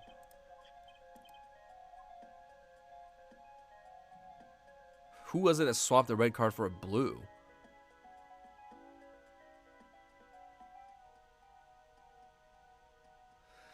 I mean, I don't think it would have been Phoenix Wright, because if it was Phoenix Wright, maybe that would have incriminated him. Because Phoenix Wright wouldn't have any reason to swap the red card for a blue card. He would have no reason to try and cover up this cheating, and he would also... I think it's somebody else. The one who swapped the cards wasn't Mr. Wright, of course. And, well, it doesn't seem like it could have been Olga Orley either. What are you suggesting? That's hardly a logical conclusion, I'll admit. As a defense, I think it only makes sense for you to name Miss Orley at this point. Yes, I know, but she was the one who dealt the cards, right? I just can't believe she would make the mistake of swapping the wrong color card. And if the card was swapped during the game, it'd be obvious. Something you'd like to share with the court, Mr. Wright? Oh, my apologies, Your Honor. I was just thinking how much fun all this is. Fun? How about confusing? I have no idea what the defense is claiming, Your Honor. If the one who swapped the card wasn't the defendant, and it wasn't Miss Orley, then who was it? Yeah, well, that is the question, isn't it? Precisely. Uh-huh. I believe we're about to see this case take a new direction. A new direction? We'll find that, indeed, after the murder, someone swapped one of the cards in the victim's hand. And that someone made two critical mistakes. I'm sure you're going to tell us what the first was swapping the wrong color card. Because the one who did the swap didn't know 2 colors of cards were being used. The other mistake was the number on the card. Right. The person replaced a 5th ace with a king. I'm sure whoever swapped it wasn't expecting there to be a 5th ace after all. All they knew was that the game had been won with a full house. So they picked up a king from the table and swapped it in. But there's one problem. According to our case record, this person doesn't exist. True, not until now. But you have to admit the possibility of a 4th person. Though it's more than a possibility. There was someone else there that night at the scene of the crime. What? Dilf, I believe the judge spoke truthfully earlier. You do make trials ridiculous, Mr. Wright. It was me, actually. It was me specifically, because I was there trying to fuck Phoenix Wright. This trial has proceeded on one central assumption, namely that at the time of the incident there were only 3 people in that room. I believe this new evidence, shall we say, overturns that assumption. The problem is that you chose to conceal this information from the court. I suppose that is a problem, yes. Court is adjourned for a brief recess. Mr. Gavin, I'll see you in my chambers during this recess. Certainly, Your Honor. Very well. The trial will resume in 20 minutes.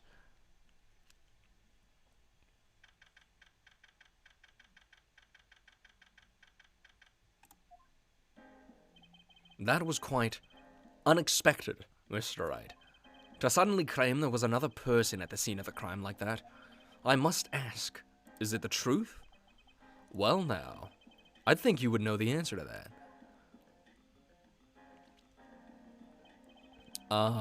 Being mysterious, are we? Sadly, I've no time for mysteries. I'd only ask that you leave the defending to your defense in the future. Otherwise, I cannot guarantee the outcome. I see you haven't mellowed out one bit, Christoph. Justice. Yes, sir. The judge has summoned me to his chamber, so carry on without me. You did well, Apollo. Can I ask you something? Sure. That locket you wear, is that really yours, Mr. Wright? You're wondering about the victim's disappearing locket. Here, you can take a look at it. That's a picture of my daughter in there. Oh, cute. I'm just surprised to hear you had a daughter. Most people are. Perhaps you'll meet her one of these days. One more question. The one who cheated that night, was it you? What do you think? Yeah, he has a kid. He fucks. Huh? You know what happened 7 years ago. What I did. It's not unreasonable for you to think I might cheat. I never... Honest, but... It is odd that he managed to go undefeated for 7 whole years. Want to know something? There's only one game where you can be dealt bad cards all night and still win. Poker. Nah? You see, poker's all about reading your opponent. In that way, it's a lot like a court case. Poker is like trial law? Figure out what your opponent is thinking, and you win. Well, yeah, but that's harder than it sounds. I think not. Try as they might to conceal it, everyone reveals their true thoughts in the end. Their body language can become a valuable source of information. You're kidding! That witness, for instance, Miss Orley. She would touch the back of her neck during certain parts of her testimony. Did you notice? No. Words, habits, twitches, it's all information for the reading. That's the secret to winning, Apollo. Someone taught me, and now I pass the secret on to you. Was it Nya? Hey, Mobile. Wait. But I'm not worthy. I mean, there's no way I'll pick up on these signals. No. You can do it. Huh? You just don't know it yet. Yeah, we're in recess right now. but you will. Soon. Ah, I almost forgot. One more thing. About this case, you should know. I haven't told the truth to anyone yet. I have my reasons, of course, and all shall be revealed. And Apollo, I need you to be there, defending me. I need your power. My, power? I had no idea my cords of steel were that special. It's time. The real trial begins now. Do your best. Oh, fuck. Oh, jeez. Oh, God. To be continued.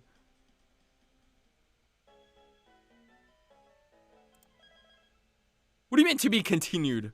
Does it bleed into case 2? Oh, no. Okay. Also, just a quick refresher for people that are either... Count will now reconvene. Count. Y'all see that? Count. But yeah, so the way that I play the Ace Attorney games is one case per stream.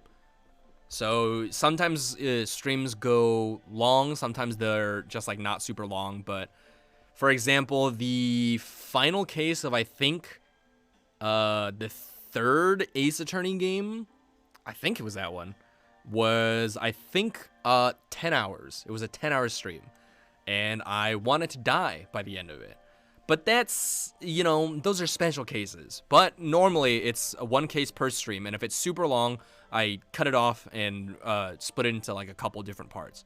But yes, Cam, I know you told me not to, but I thought I could do it. I thought it wasn't going to be that long. I was wrong. Yeah, so if it's a super long case, then I'm going to like cut it off and then we'll do it in like a couple different parts. My biggest concern right now is not in regards to this game, it's in regards to Dual Destinies and Spirit of Justice, because I don't know if the copies that I own have the DLC included in them, because I know that each of them have like a special case. So I don't know how to make sure that I have those without playing them. So I don't know what I'm gonna do, and I don't want to not do them. Yes, Your Honor. Well, she's regained consciousness. Perhaps we can hear her version of the events again. That's the thing. You see, she's quite fatigued. You're looking a bit fatigued yourself, Mr. Payne. Sadly, fatigue is insufficient grounds for refusing to testify or prosecute. You can open them up without playing them? What do you mean? Just like open the... Does it list them all?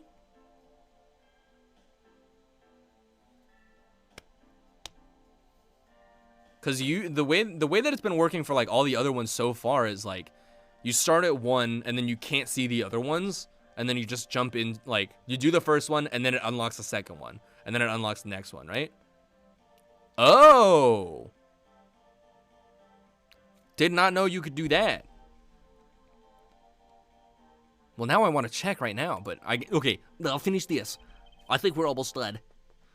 Very well. The witness will take the stand. Perhaps you could repeat your name and profession. Or perhaps you'd rather admit that you're a poor liar and a poor loser. I'm not almost done with this one? Holy shit, this is a long tutorial.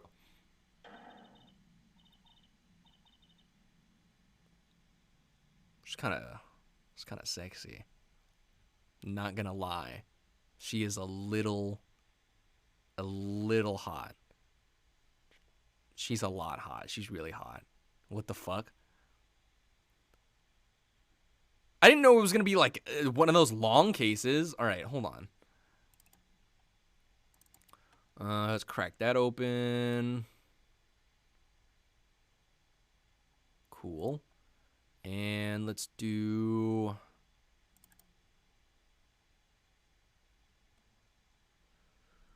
If you hear noises, just ignore them. They are not real. They are real, but we're gonna pretend like they're not. Oh, God. Bit Crush is hell.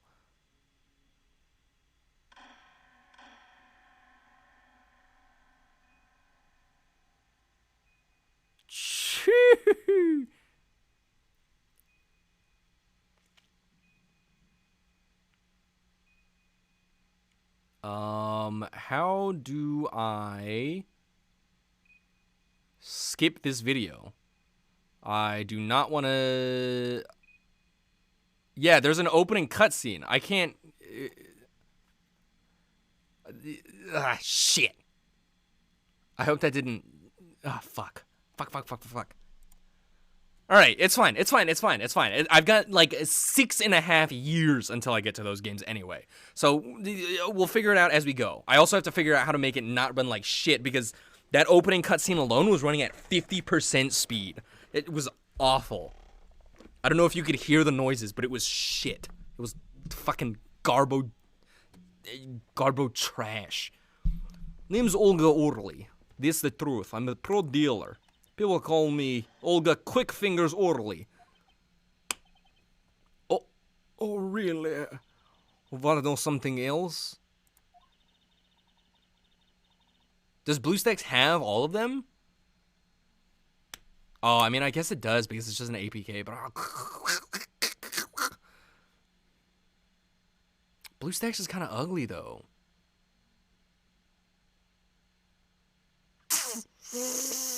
Yeah, I used to use BlueStacks for Fallout Shelter when I used to play, because it let me, like, do, like, hacks and stuff. So I guess I could, but... I'll see if I can work out Citra first, because I don't want to keep, like, downloading more and more programs, because then that's... I'm going to get addicted to more and more, like, games and stuff, and that's no bueno. There, that's the truth. I hope you're satisfied. Witness, you will tell the court what you were really up to that night. Fine, I'll talk. We had a plan, see. Let me remind you that you are currently under oath. Any further fabrications will have serious consequences. Fine. Testimony? Like I said, I'm a pro. That guy Smith hired me to do what I do best. I was planted at the Borst Bowl Club several days prior to the night of the game, as a waitress. So you were in cahoots with the victim. Not that he needed my help. Smith is a well-known poker player in some circles, but winning wasn't the main purpose of this game. It was about destroying a legend, the unbeatable Phoenix Wright. The plan was simple, elegant, really. You see, we set up a trap of sorts. I was to plant a card in Wright's pocket beforehand, and then deal 5 aces during one of their games. When our hands were revealed, Smith would call him out and search Wright. He would then pull out the planted card, and the trap would snap shut. You swapped the cards. Exposed as a cheater and losing on top of it. It would have made a great double play. Just like that, the legend would be dished to pieces. Indeed. Getting caught red-handed at cheating would cast doubt on all his prior wins. A 7-year legend, destroyed by one little card. That was the plan. Oh, really, Orly? How droll. But it appears you made quite the mistake. A mistake? I agree. The trap was elegant.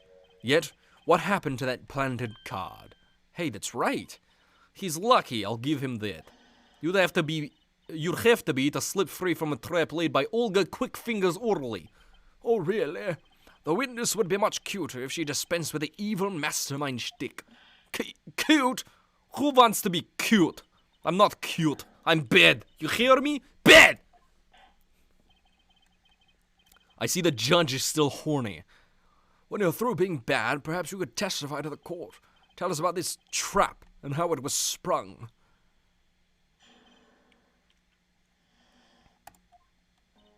That night, I planted the card like I was supposed to. Wright lost the last hand just like he was supposed to. Then Smith searched him. But the planted card was gone. The trap failed. The next moment, Wright picked up a bottle and swung it. It wasn't me who hit Smith. It was that no-good, cheating defendant. Oh, thank you so much for the bits. Okay. You are spoiling me. Not only are you my 100th follower, but you're dropping me some fucking bits. Hell yes! I want you in all of my streams forever. A surprisingly frank testimony that still leaves us mostly in the dark. The trap was perfect, I tell you. Perfect! If that rotten cheater hadn't messed it up. Look who's talking! Well, the testimony, for what it's worth, is all yours, Mr. Justice. With witnesses like her, who needs criminals? And with defendants like Mr. Wright, who needs prosecutors? Okay. You're spoiling me so much. That night, I planted the card like it was supposed to. This planted card. Which card was it exactly? The trump card. The 5 of hearts. Is that a trump card? It's just a 5 of hearts. Let me guess. Mr. Wright was supposed to have switched the 5 with the ace to make a full house. At least, that's what you were going to accuse him of doing, thereby ruining his legend. I slid it into Wright's pocket. When was this? Also, Kay, I have a schedule, I think in the Discord. So, I also ping every time I go live. So, if you are ever interested in tuning in, you know, just pop in there, take a look. Boop.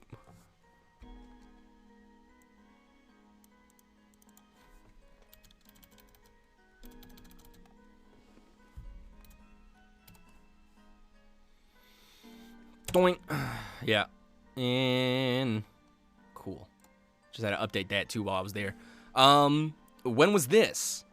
Why, before the match, of course. While he was eating. At the Borscht Bowl Club, we serve borscht in suckers. Remind me never to go there. Of course, the card was to make his grand debut during the game. Like a good borscht, a good plot must be cooked up early and allowed to thicken. Oh yeah, no worries. I'm still trying to figure out my schedule for Mondays as well. So depending on whenever you stream, which I will do. Not that. Oh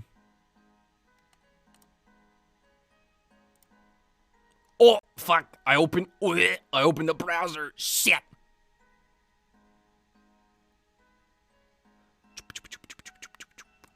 Let's do that. Close that. And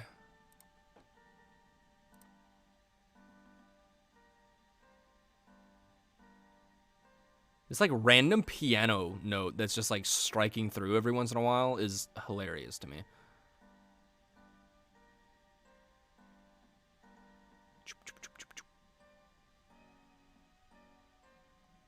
There we go.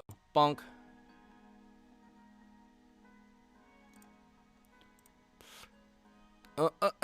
I did see the new Smash character. Very excited for that. He is so sexy.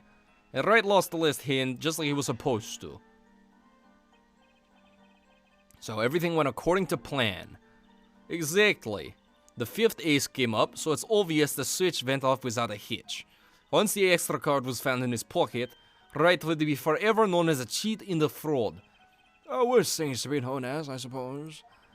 Tell us what happened with the search. Yeah, I'm deadass gonna, like, play him so... I hope he's fun, dude. I hope he's fun. I hope he's strong. Because I want to main him so bad. But the planted card was gone. The trap failed. The card disappeared? Yeah, my trump card, the 5 of hearts. Gone. Without a trace. Poof. Zippo. We searched every nook and cranny, even inside his cute little head.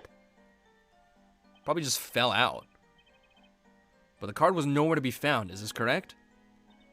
Never in my long storied career, never has Quick Fingers Orderly been so readily duped. Oh, really?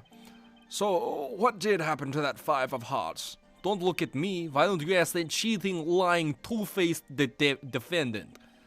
So the 5 of hearts is still missing in action. The next moment, Wright picked up a bottle and swung it.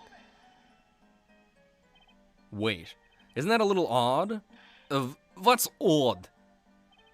You searched Mr. Wright thoroughly and found nothing, which means he didn't cheat, which means he had no reason to strike the victim.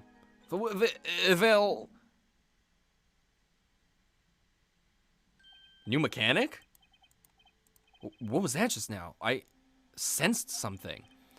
Something wrong, Mr. Justice? No, nothing, Your Honor. What to do? Should I press her a little harder? Yes. New mechanic, let's fucking go, dude. Miss Orley, you're hiding something. What are you talking about? You me? Quick Fingers Orley hiding something? The defense will refrain from baseless accusations. I have one question for the witness, then. You say you saw the moment the defendant hit the victim. Is this true? Of course it's true. I did see it, honest. I saw it when Wright hit him. With my own eyes, I saw it. What's this weird vibe I'm getting? She's not passing my fucking vibe checks, bro. That witness, for instance, Miss Orley. She would touch the back of her neck during certain parts of her testimony. Did you notice? Touching her neck, was it? Oh, we get close-ups on these sprites. Very pretty. Whoa, what's going on? This sensation, it's coming into focus. There, that twitch, it's so clear. It's like I could perceive her habit like I couldn't before. Gotcha! Wow! This is a sick mechanic. Miss Orley, perhaps you're unaware of this yourself? Unaware of what? Whenever you get to a certain part of your testimony, you touch the back of your neck with your left hand. My neck? So what? What indeed, Justice? I hadn't noticed anything of this. I hadn't noticed anything of the sort. When she says that part of the testimony, she's subconsciously recalling something. Her body reacts to the memory and she touches her neck. I'm sure of it. A memory? Would someone care to explain what he's babbling about? This is highly unusual, but let's ask the defense. You claim the witness is remembering something. Maybe you have evidence of this memory to show us? Her habit is scratching her neck whenever she talks about the moment of the crime. So what would remind her most of the moment of the crime? Miss Orley, whenever you recall the crime that night, you scratch your neck. I've noticed it happens when you think about the moment of the crime. There must be some reason behind this habit of yours. I believe the weapon that left an inerasable impression on your neck is this.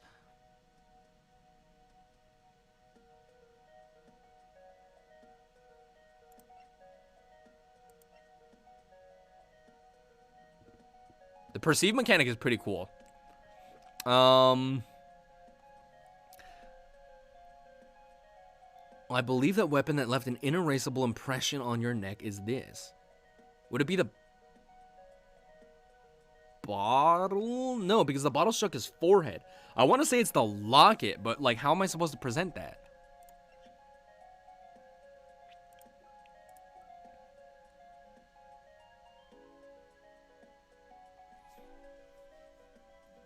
I want to say it's the locket just because, like, it would make sense. Because she's, like, rubbing her neck, you know? So she's, like, it's something to do with the neck.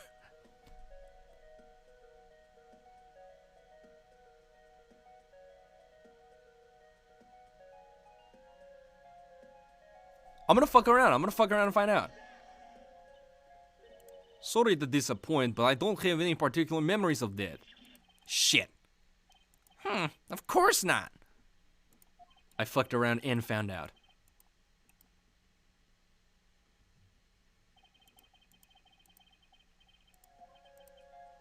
Her habit is scratching her neck whenever she talks about the moment of the crime. So what would remind her most of the moment of the crime?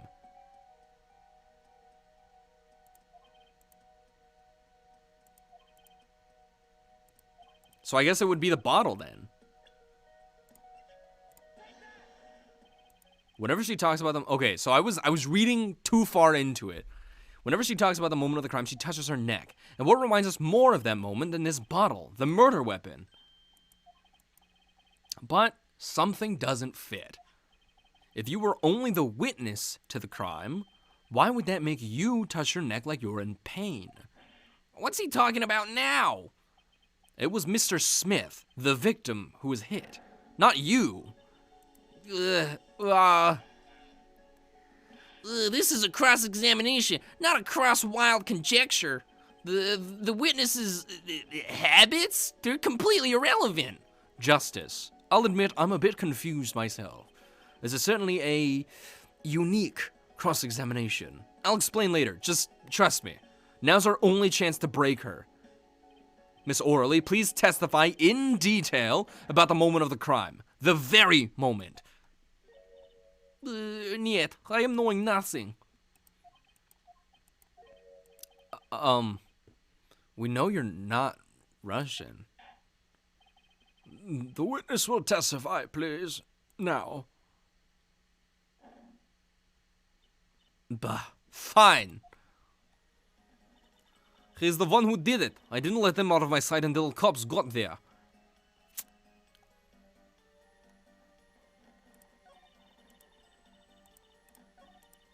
Okay, well, I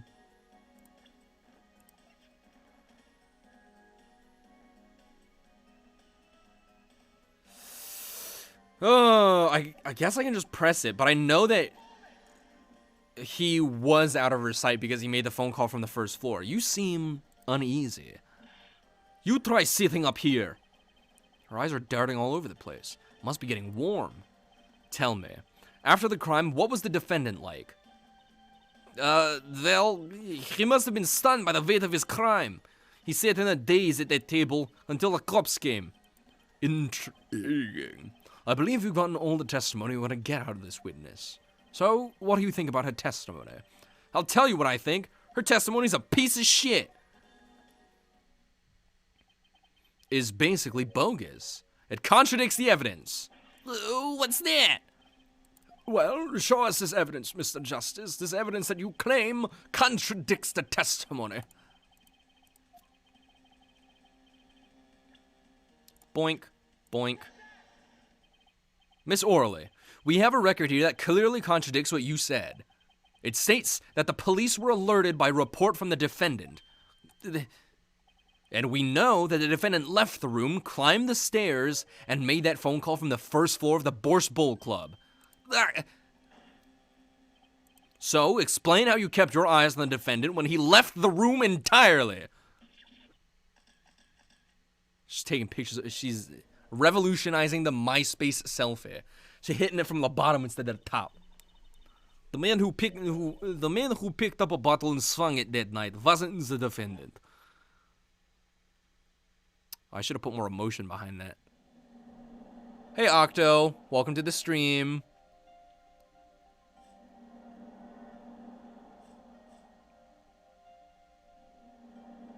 Showdown time. You dirty cheat! Check his pockets, now! It's gone. The card's gone. You lose. I would love to see all of the Ace Attorney games remastered for PC and Switch. And or, I don't care. Just give it to me. Just then, Smith grabbed the bottle from next to right, and he hit me! You, some master of cheating, you turned out to be.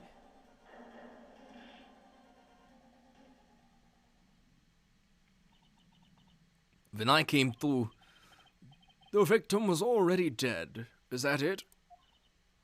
That's why I couldn't reveal who I really was. If it came out that I was in league with Smith, I'd be a suspect for sure. Well, where does this leave us? Madness. This is madness. I'm dreaming. It must have been me who was hit with the bottle, and I'm imagining all of this. It appears our prosecution is at his wit's end, and frankly, I can't blame him. Mr. Gavin, what do you think about this turn of events? Mr. Gavin, sir?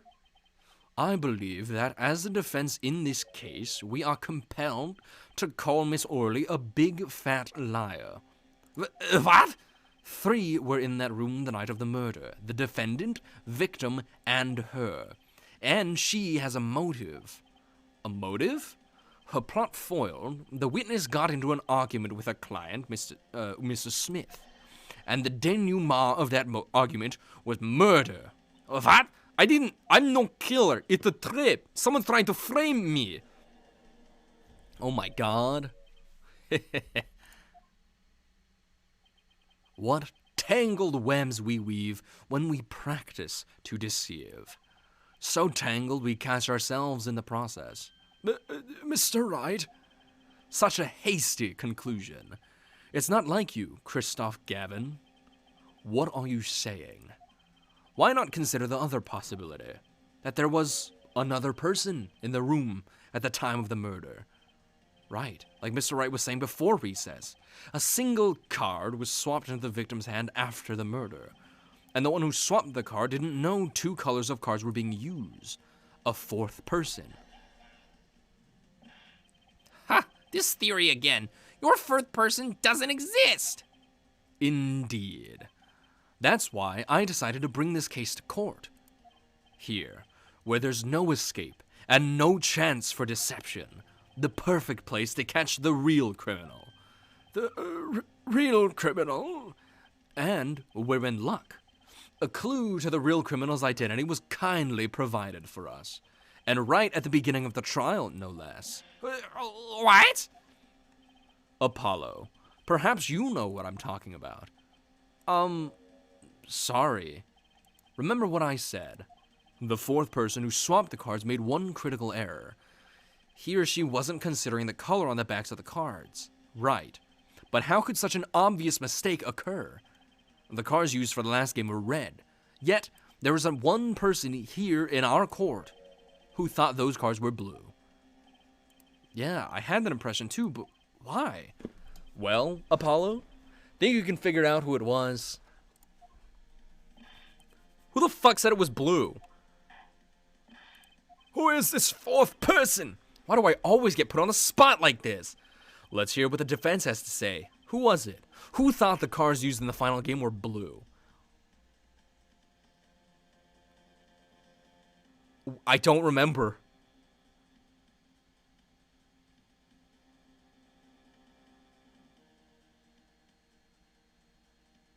Oh! Thank you, you're right. As I expected. Your eyes and ears are as sharp as your hair. I was right? Christoph Gavin, you were the 4th person that night. But of course Mr. Gavin knows the color of the cards. How would he? As you can see, the photo of the crime scene is black and white. You can't tell which of the cards are blue, the ones on the floor or the table. But look! You can see the colors in this photo. Yes, but when he said the cards were blue, it was well before this evidence came to light. It is true that the defendant was engaged in a game of poker with the victim, yet it was only that, a game in the purest sense, a competition, Your Honor. Competition? Yes, a test of wits, a silent clash of passions. Only the cards, their backs wreathed in blue flame, knew its final outcome. Well, Christoph? Mr. Gavin? Mr. Gavin, is something the matter? No, nothing. Excuse me, it was just so sudden. Right. You aren't seriously accusing me, are you? Oh, Christoph. You know, even I'd never take a joke this far.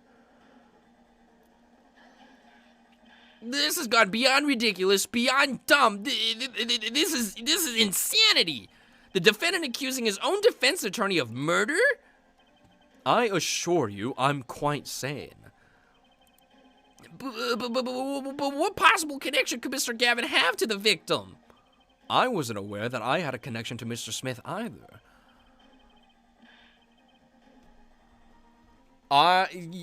Kay, you can't keep flattering me like this. You're gonna inflate my ego. Yes, but Mr. Gavin and the victim have never even met. Well, what if they have? Huh? There's a possibility, after all. They may have met that night before the game started. What are you suggesting? Is this the truth Mr. Wright was staying silent about? Well, only one thing to do. Mr. Wright, the defense would like to request that you testify to the court. The defense would like to request no such thing. Mr. Gavin, testimonies must relate to the case. How could anything happening before that game of poker be related? I'm not sure I follow, Mr. Gavin. As I explained before, the defense believes that Miss Orley... Am I to assume you speak for Mr. Justice in this? He is the defense, not you. Mr. Justice, the matter of Mr. Wright's testimony is up to you. Oh, okay. Does the court, in your opinion, need to hear Mr. Wright's testimony? This was Mr. Wright's strategy. He was planning this all along, and I intend to see it through. The defense would like to request that Mr. Wright testify to the court. And to Justice, you would betray me, your teacher. I'm sorry, Mr. Gavin. This isn't about loyalty. This is about the truth. Very well. The defendant, Mr. Wright, will take the stand, please. Appetite before murder. That evening, Christoph and I had dinner. We sat at the table in this photograph. Shady Smith walked in 5 minutes after Christoph left. When the trap failed, Smith hit the waitress. The girl was knocked out cold, and Smith was uncontrollable. I left to call the police. When I returned, he was dead, blood streaming from a cut on his forehead. That's when I made another phone call to defense attorney Gavin. Mr. Gavin, you were at the Borscht Bowl Club the night of the murder? I dine with him rather frequently. And he talked to the defendant on the phone directly after the murder? Quite against my will, I had become involved in a murder. I thought I might be in need of a lawyer, so I called him. You were planning this all along, weren't you, Wright? Just because you wanted to drag me into your little murder trial. The only thing I want is the truth. As I did back then, and now. I thought my office was doing you a favor when we took on your defense. It appears that I was wrong. Very well. The defense may cross-examine the witness. Justice. Sir. He's lying, and you're going to expose him. Understood, sir. Mr. Gavin, versus Mr. Wright. This can't end well. Why can't I have a normal trial? This is your first trial. You don't know what a normal trial is. This is your normal. Welcome to Ace Attorney.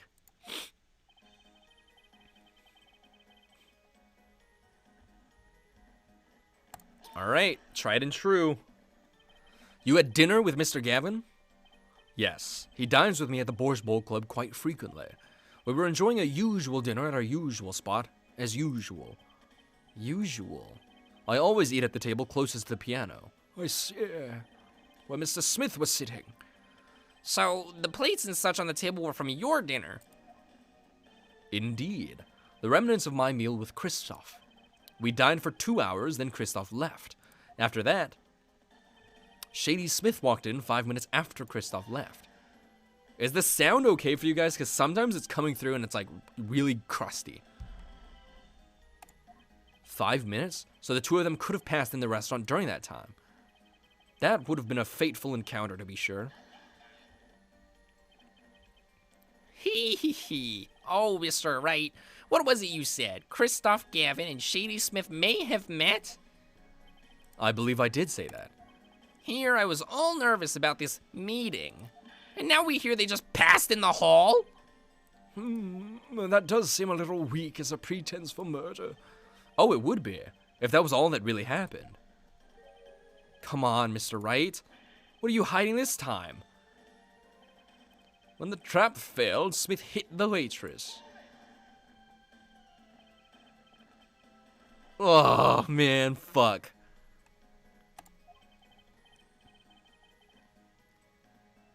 This is the same trap that Mrs. Olga Orly mentioned? Yeah, I'm gonna have to figure something out about these games, because I would like them to not be crusty, so I might actually just have to do, BlueStacks. But the issue with BlueStacks is that not all of the games are on BlueStacks. So I think I just have to try and figure out something to make these programs work. I was to plant the card in Wright's pocket beforehand, and then deal 5 aces during one of their games. When our hands were revealed, Smith would call out and search Wright. He would then pull out the planted card and the trap would snap shut. Everything but Investigations 2 and Leighton versus... Ah, shit. Damn it. Because both of those are 3DS, I think. Yes. A harmless prank, in essence. It was by a quirk of fate that I happened to discover it. A quirk? I happened to put my hand in my pocket and found a card. The card she planted. Yes, I snuck a peek at it and found it was the 5 of hearts. I had a feeling something might happen, so I disposed of the card before the game. Oh, Investigations 2 is the... Okay, so they might still be okay because Desmume works better than Citra does. Not that I would know because I'm playing these legally. There was an empty bottle of grape juice I had been drinking right beside me. I threw the card inside the bottle. An empty bottle of grape juice. The murder weapon? Yes. I rolled it up and shoved it in. The colored glass makes it hard to see. A battle of wits between the deceiver and the would-be deceived. That sounds like terrific drama. A card inside the murder weapon? That's strange.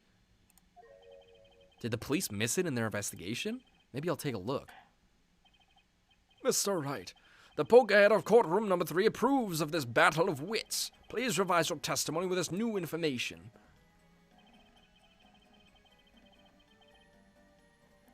Yeah, Desmume's like usually been pretty good to me, so I think, Cam, I think you're just unlucky.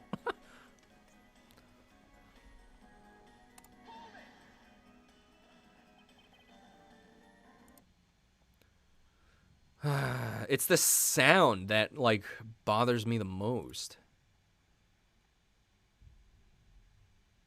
Synchronous is more accurate, but you may prefer the sound of dual mode if you're running far from 60 FPS. But where that dual mode can clip the ends of sound effects on one-shot instruments.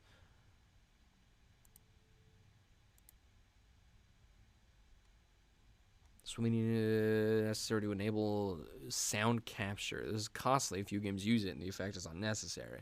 Enable it if your system has power to spare. Check this out if you were to see if the game is using capture.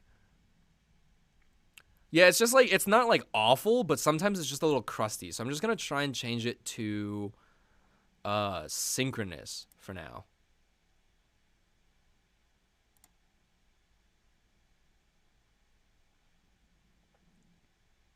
But you may prefer the sound of dual mode if you're running far from... Different ways to handle too slow or too fast in sync mode. I'm just going to do that and see what happens. Why in the bottle? I perceived my opponent's intent immediately. I'm used to entrapment, you see. I knew what was coming. Ho ho, so you struck first. I like that. I know every trick in the book. They don't work on me. At least when you get lucky and stick your hand in your pocket, they don't. The girl was knocked out cold, and Smith was uncontrollable, so I left to call the police. When I returned, he was dead, blood streaming from a cut on his forehead. I'm gonna do this. And when you returned, the victim was already dead. Yes. I'll admit, I was a little startled when I walked in. Little? He was bleeding from his forehead, after all. I guess I'd be startled too if I walked in on a scene like that. That's when I made another phone call to defense attorney Gavin. Could you explain why you called Mr. Gavin? I'd obviously gotten involved in a rather sticky affair, and I figured Kristoff's law offices would give me a friend rate for my defense fees. Ah, glad to hear you intend to pay. Oh, I'll pay in full, Kristoff. It was I who got you involved, after all. You may find the price of your offense quite high, my good friend. Quite high. Is this the truth that Mr. Wright was talking about? Justice. You know what you have to do. He's lying. Expose him. Now.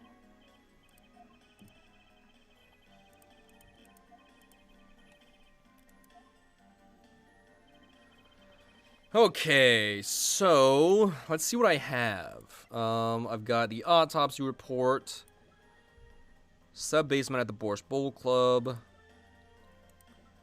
weapon, used by the defendant to notify the police from the restaurant's first floor, defendant and Mr. Smith at the Borscht Bowl Club. Oh, let me see the bottle.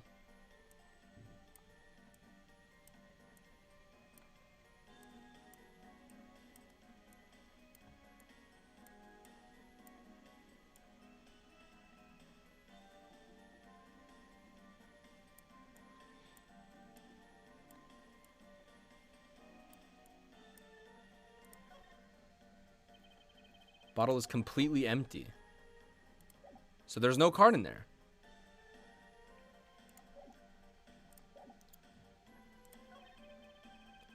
Shady Smith walked in 5 minutes. I discovered the trap during the game and disposed of the card in the bottle.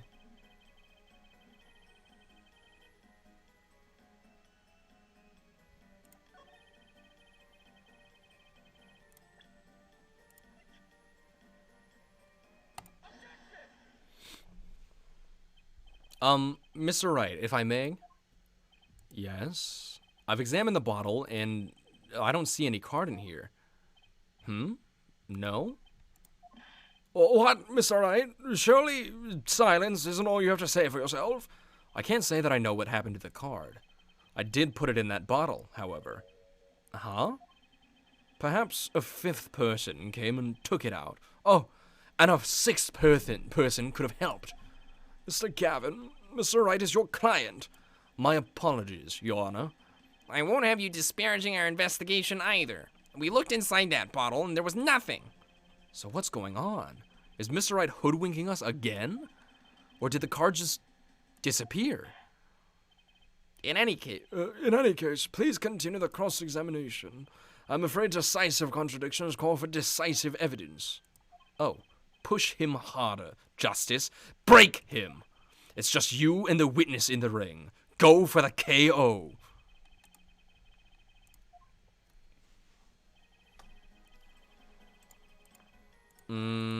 Shady Smith walked in 5 minutes. Discovered the trap during the game and disposed of the card in the bottle. Okay, so this is the only one that I haven't pressed. So let me press this. You made the call to the police from the first floor of the restaurant, correct? Exactly. Cell phones don't get a signal down in the hideout. Was anyone else on the first floor at that time? Not a soul. It was the middle of the night after all.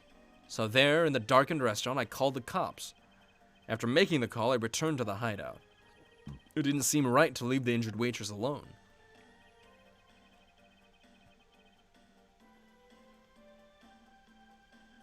Do I have any extra evidence that popped up? No.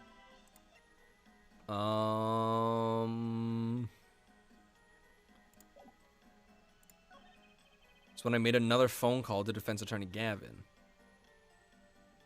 Do I present the phone on this one? Because if I press this again, he's just going to say the same thing.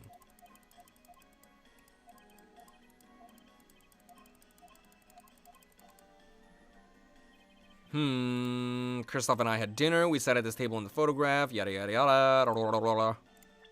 Actually, let me check that photograph. Is it...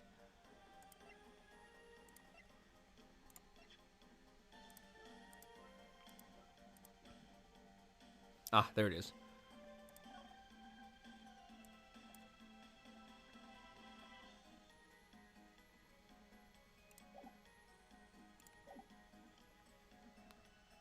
So could it have been just a different bottle?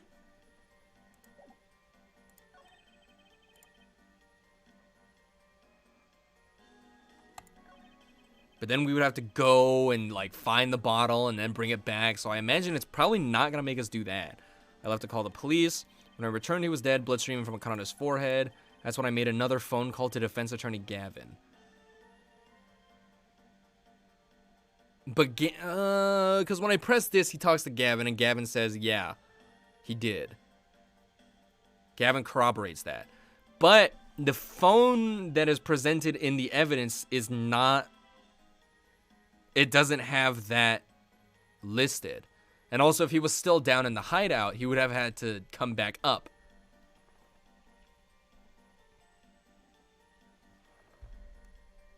Do I present the phone? Used by the defendant to notify the police from the restaurant's first floor.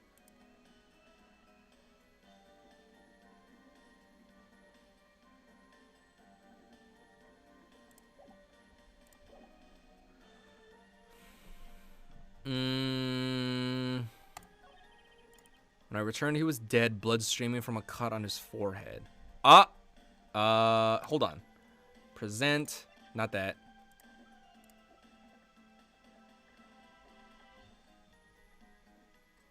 I'm gonna present that.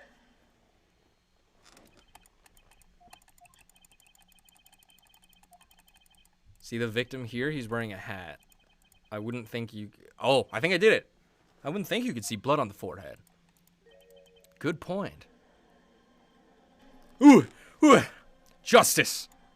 Next time you point out an inconsistency, put a little more oomph into it. Mr. Wright, can you explain this to the court? I forgot to mention something. I was the one who put that hat on his head. You? You put the hat on the dead man's head? He wore it through our entire poker game. After calling the police, when I returned to the scene, his head was in full view, shining bright, just like in this photograph. And I picked his hat up off the floor and put it on his head. Why did you do a thing like that? All I can say is, I'm sorry, but that's the only thing I touched at the crime scene. So, Miss Orley didn't see it?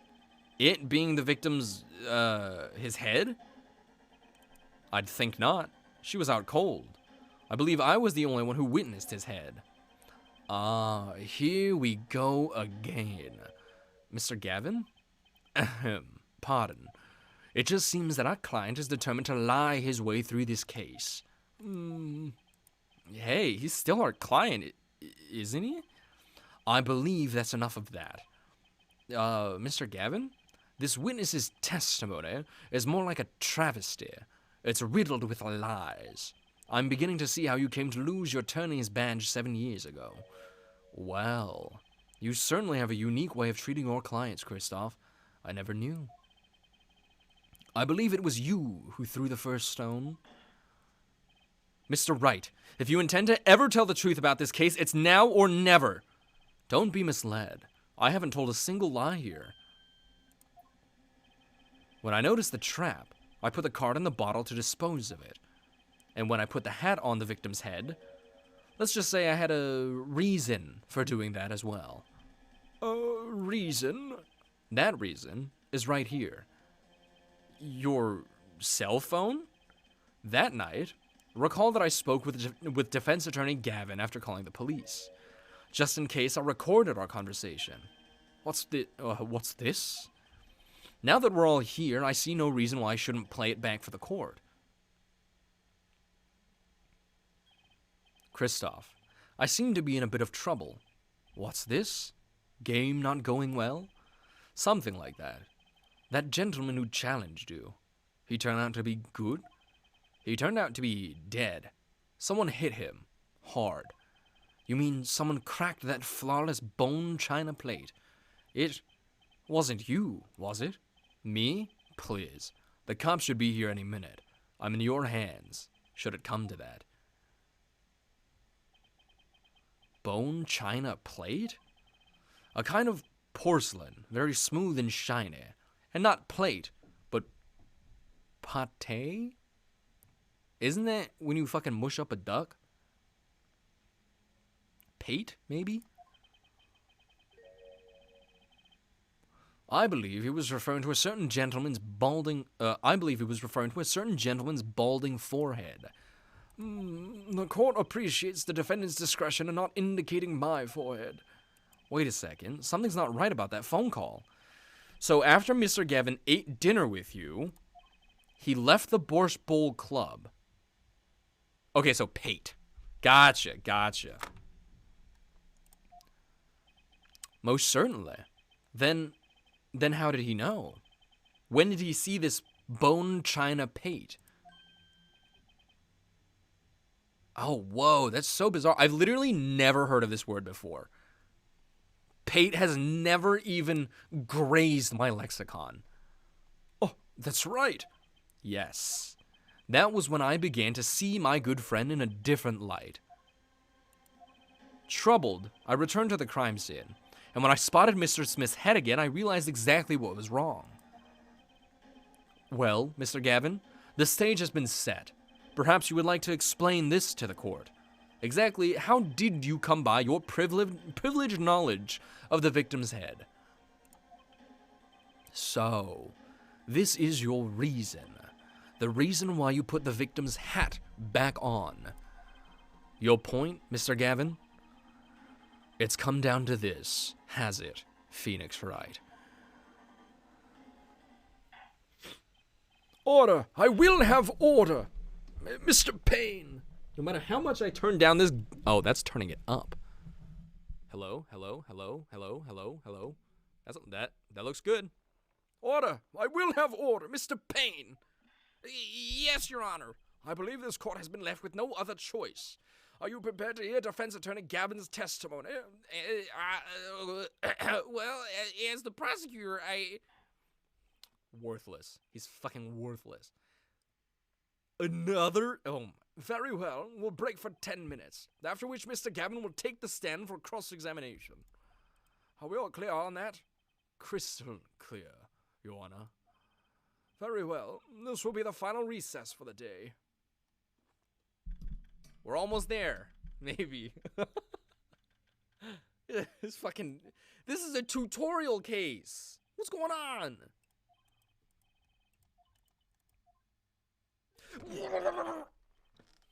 Huh? What? Hello, sir. Please, pick a card. I don't know what kind of voice I should give her. Is this one okay? Excellent. I have a message for you. The last hand is about to be played. You'll need a trump card to make it. Hi, Sydney. Oh, she's 15? Fuck. That means I have to do like... I have to do like a Maya voice. The last hand is about to be played. You'll need a trump card to make it. A trump card? The card you have chosen is magical. Use it wisely, and the game is yours. That's all. An ace. Where do I remember that card from? Mr. Smith's hand is 3 aces and Mr. Wright's 2. It is 5 aces in all. It is true, I have seen it. The 5th ace. There was cheating, I swear to you. There's blood on it, too. The missing 5th ace. Wait, this blotch of red. Is this blood? You have your trump card. Now it's up to you to cut the deck and draw the truth. My father's fate is in your hands. I know you can do it. Not sure what voice to give her. I don't know her personality, so I can't really form one. Also, is that the judge? Right there, like in the back on that painting on the wall? Is that the judge? This bloodstained card is my trump card for finding the truth? It's evidence. I fell deep into thought as my mind raced to understand what this all meant. That girl. I'd seen her recently. But where? That's when I made the connection.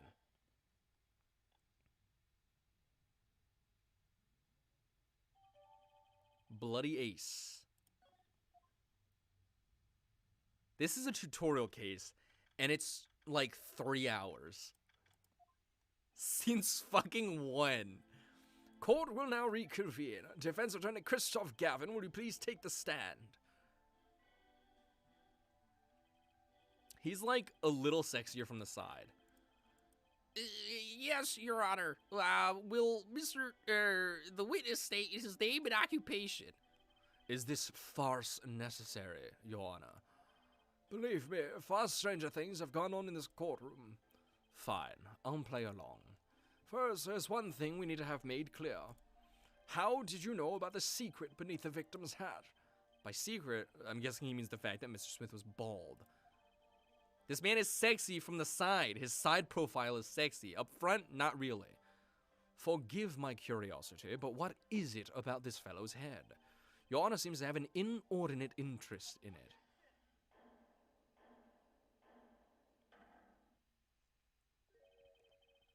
Are you allowed to be back here, Phoenix? No, Pain? You think I called Pain sexy? I'm legitimately, personally offended by that. Mr. Wright, what do you think you're doing, Wright? Wow, things sure look different from the other side. You know what I mean, Apollo? Speaking of looking from the other side, let's consider something for a second. The victim wore that hat all night, never once taking it off except for that one time. That one time being the instant he was hit. Oh! When Mr. Wright returned from reporting the crime, the hat was lying on the floor. Mr. Wright picked it up and placed it on the victim's head. In other words, in order to have seen Mr. Smith's bald head, you would have had to be at the scene of the crime at the time of the crime. You guys all thought I meant Pain? My taste in people is not that bad. Come on, guys. In other words, you'd have to be the real killer, is what you're trying to say. Not bad, Apollo. Mr. Gavin? I'm afraid that I haven't been entirely honest with the court. What? Oh, I assure you, I had the noblest of intentions. I did it all to protect my client, Mr. Wright. Yet, I'm afraid in the current situation, I see little reason to hide anything. Very well. Allow me to tell you the truth of what happened that night. Finally, you may begin your testimony. Tell us, how were you involved in the events of that fateful night?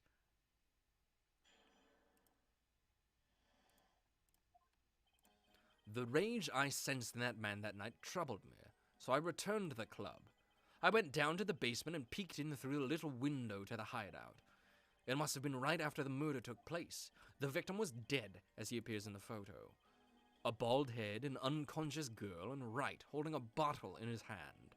I sensed that was not the best place for me to be at the time, and so I left. That's when the call came from Wright. So, you witnessed the murder? For better or worse, I missed the actual moment of the deed. Mr. Gavin, may I remind you that you are on Mr. Wright's defense team? Your testimony is clearly disadvantageous to your client. What else could I say? I'm standing on the witness stand after all. So you are, Mr. Gavin. And you had to testify as you just did. You had to tell them you saw the scene of the crime through that little window. Mr. Wright? You had to say that. Because that was the only probable window of opportunity. Right, Apollo? Oh. Mr. Wright, the defense should do the cross-examination, not the defendant. Mr. Justice, are you prepared? Yes, Your Honor. This trial is getting weirder and weirder.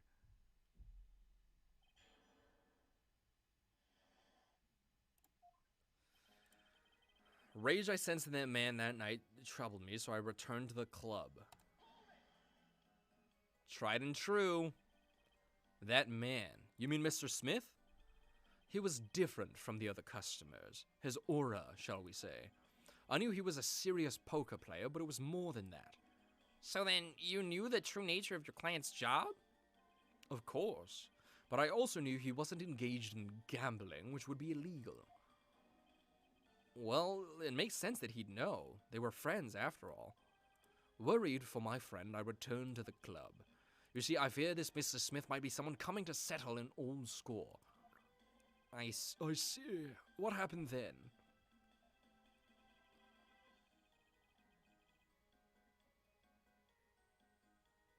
I went down to the basement and peeked in through the little window to the hideout. But isn't it sub-basement at the Boars Bowl Club? But there is a window, so I guess I can't really present that.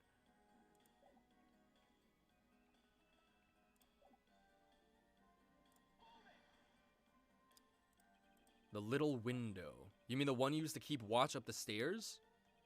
Yes. Yes. A relic of the ancient past. The Black Marketeers used it, I believe. Why did you go through the trouble of peeking in through the window? Wouldn't it have been easier to just open the door and go into the room? I didn't want to upset Wright, you see. Upset Mr. Wright? Yes. What if my fears had been unfounded? I'd be walking in on their match. Bad form, to say the least. So far, everything he's saying makes sense.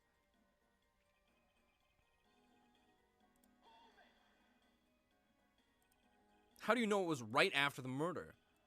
Really, no need to shout justice. I was just getting to that part in my testimony. Ah, there he is, the coolest defense in the West we know and love. Even when you're standing up there on the witness stand, some things never change. I was afraid you'd change too, right? But you haven't. You and that overbearing personality of yours. With friends like these, who needs enemies?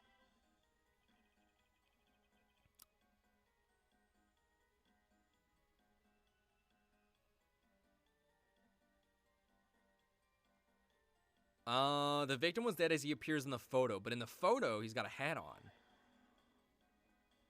By photo, you mean the second photograph of the crime scene? Precisely. You see, he wasn't wearing his hat then. Ah, I saw his head when he was dead. And then Mr. Wright came along and replaced his hat. Can you describe the scene of the crime for us? A bald head, an unconscious girl, and Wright holding a bottle in his hand. I sensed that was not the best place for me to be at the time, so I left.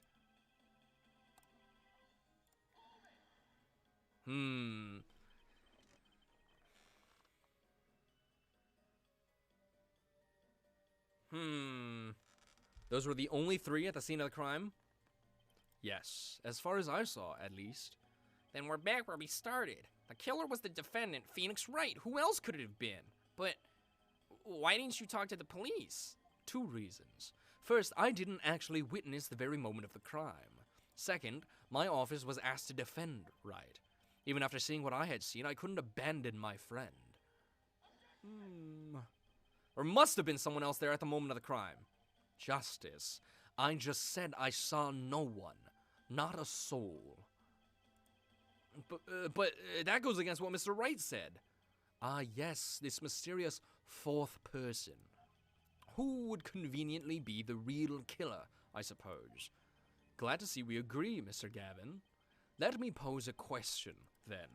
Tell me, what possible reason did the real killer have to swap cards in the victim's hand? Perhaps you can show us a reason why such a thing would be necessary. Remember, Apollo, the card that was swapped out was the 5th ace. The 5th ace. Right. Well, Mr. Justice, the question of why the killer would swap out a card has been raised. Can you point to a reason? Show evidence, baby! The defense would like to present evidence to the court. Evidence showing the reason why a card was swapped out. Then go ahead and point out your reason, Mr. Justice. Why did the killer take the 5th ace? My reason is, this. I summon Bloody Ace in attack position. Is that an ace? Why, it's got blood on it. Right next to the spade. What? This is insane. Why wasn't I told about this? Why? Could this be? Could this be the missing 5th ace? Inconceivable. How could you... What are you doing with that card? Don't yell at me. It makes me uncomfortable. It's just a fishy card from some fishy girl. Oh, that card. It's mine. That is I picked it up at the Bourse Bowl Club that night after the murder had occurred. I gave it to my daughter. Cards are her stock in trade, after all. No, impossible, unacceptable. The court can't accept this evidence. It's a fraud. A fraud? How could you be so sure? What? Well, I would think the only person who could claim it was a fraud. I would think that the only person who could claim it was a fraud would be the one who took the card from the real scene, from the crime scene. The real killer. Allow me to elaborate. What if this trace of blood was the reason? The reason for the killer to take the card from the scene of the crime. Where are you going with this? Take another look at the photo and at the victim's head. At the moment of the crime, his hat fell to the floor, and a trickle of blood ran from his forehead down the back of his head. Couldn't a drop of that blood have fallen on one of the cards? I suppose. The killer then took the card to hide the blood. Regardless, that evidence is non-permissible. Oh? Right. Regardless of how you wasted the last 7 years, you used to be a lawyer. You know what a serious crime it is to conceal evidence. Oh, we can discuss the finer points of our legal system later. What's important now is that I've answered your question. What are you talking about? You wanted to know why the killer would have taken a card from the crime scene, and now I've told you that one drop of blood would have been decisive evidence, you see. This is baseless conjecture. Baseless! God, everyone's just fucking yelling at each other. Oh, I assure you, it's quite based. What? It's amazing, really, how a single drop of blood on a single card can lead us to the truth. It's quite simple. Well, Apollo, yes? Try picturing the scene of the crime in your head. Oh, God. It's fucking scary. I'm worried that, like, this room is just gonna shit itself on me. The murder took place in the hideout. The body of the luckless victim was found at the poker table. And, before the killer swapped a card out, there was a single card with a drop of blood on it in the victim's hand. Given this, there is one decisive problem with the scene. Well, what is it? Let's keep it simple, shall we? Given that there was a drop of blood on a card, whose position in this diagram doesn't fit? The victims, the killers, the witnesses, the second witnesses? Whose position doesn't fit with a bloody card?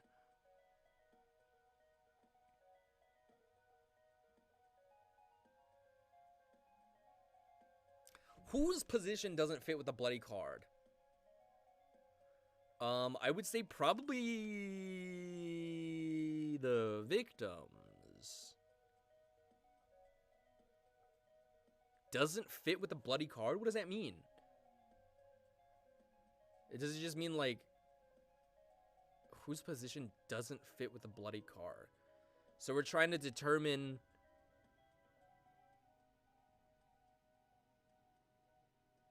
Because blood trickled backwards down his head going this way, right? So it would have had to land behind him. Which means...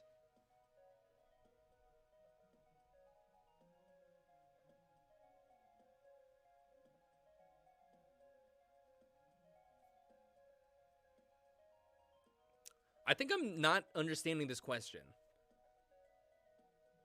I mean, I just, like, by default, I want to say that it's, Gavin. I want to say that it's Gavin just because I know that he is, you know, definitely at fault in some way, shape, or form. But I don't know if I can answer that his position doesn't fit with the bloody card, because I'm not sure what that means. Whose position doesn't fit with the bloody card? Because the bloody card would have been on the table.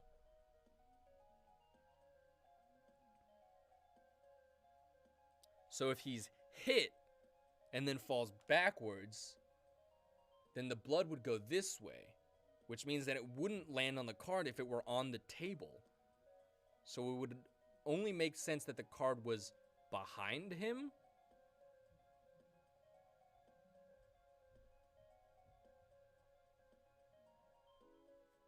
Whose position doesn't fit with the bloody card?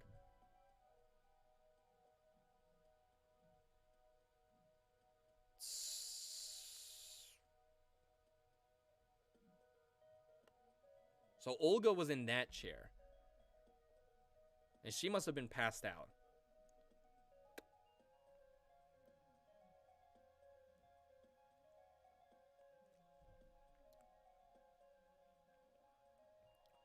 So he had 3 aces, and then I revealed my 2. Which means that all the aces were in play. So it can't be Olga, because Olga would only have had the card. Which means that it can't be her. Doesn't fit with the bloody card. So there should be a pool of blood behind him then, if it kept dripping. But if it was on the table... So would it be the victim? Because the card would have been in play.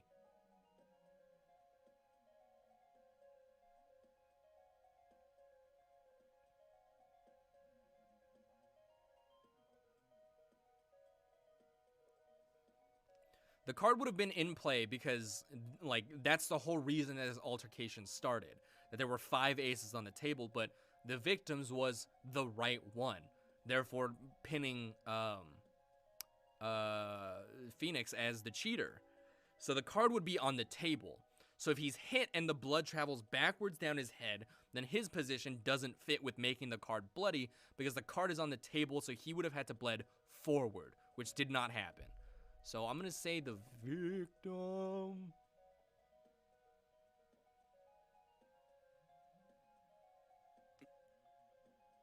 Am I right? I don't know, fuck. Ooh.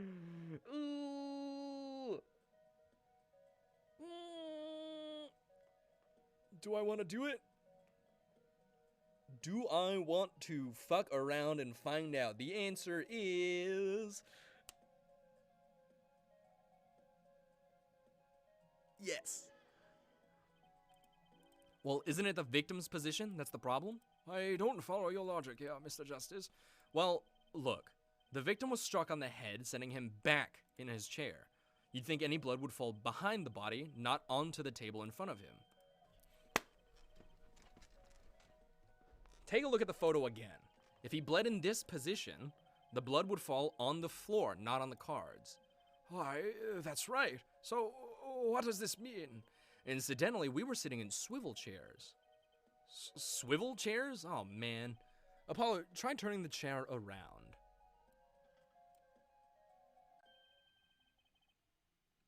The chair was facing the other way? It would have to be. Wow. Baller. The victim's chair was facing away from the table.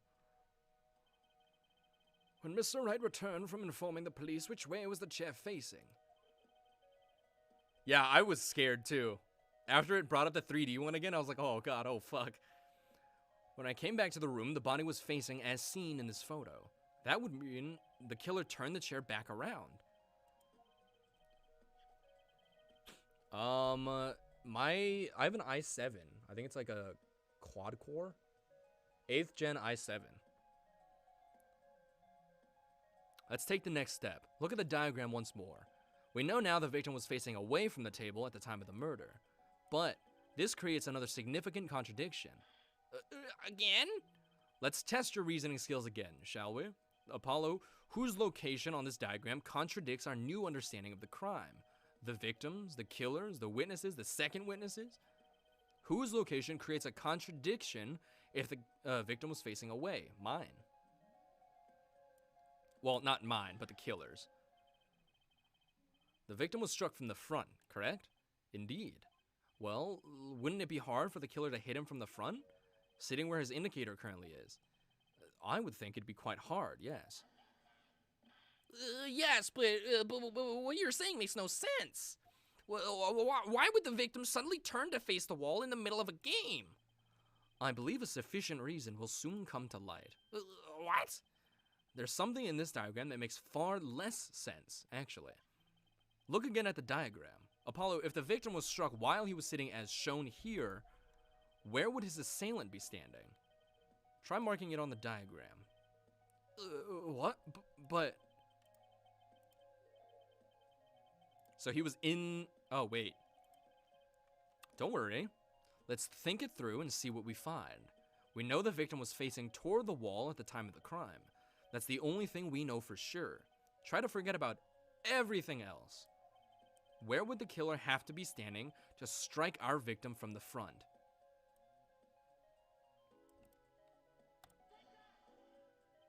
The killer had to be standing, well, here.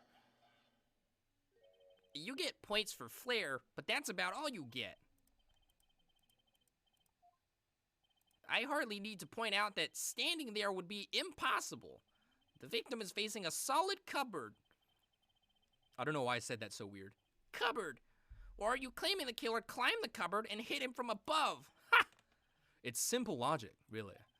If this was the only place the killer could have been standing, then that means that at the very moment of the crime... wait, I know!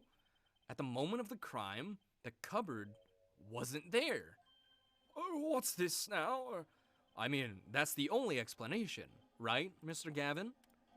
Your Honor, I have a suggestion for the defense. We should arrange to examine the cupboard in the hideout immediately. Bailiff, send a team to the crime scene immediately. Have them try to move the cupboard. Your Honor? What? There's one more thing your men should look for. Please give this to the to the bailiff. Yes, I see. You do belong in the courtroom after all, Mr. Wright. I do my best. But let's forge ahead here while we wait. Look at the diagram once again. It's been changed. If the killer was standing here at the time of the crime, then this cupboard wasn't here, which means... Oh, God. Thank you. Which means the thing was blocked.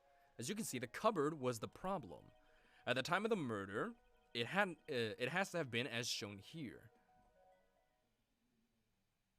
Now everything is in place to reconstruct the moment of the crime. Oh my, what's this? What is it now? Look at the diagram of the crime scene once more. It appears we found yet another contradiction. What I believe to be the final contradiction, in fact. Notice something, Apollo? Our line of deduction is rapidly approaching its logical conclusion. Now then, Mr. Justice, please point to the new contradicting indicator. Is it the victim, the killer? I'm so tired of hearing this sequence of questions. This is the third time I'm losing my fucking marbles. Good God, it's you. Definitely an upgraded reticle. Because playing it in the PC ports and everything, I had to line up that finger to a fucking pixel. That shit sucked. About this cupboard, are we all okay with assuming it was moved? Sure, why not? Well, if it was, something really doesn't fit. The cupboard would completely cover up the window to the stairs. Oh, that's right, someone standing outside wouldn't be able to see in. Someone like Mr. Gavin. What did you say? Oh? Is the coolest defense in the West losing his cool? Don't expect me to play along with your little game, right? It's only a game until someone gets killed, Mr. Gavin.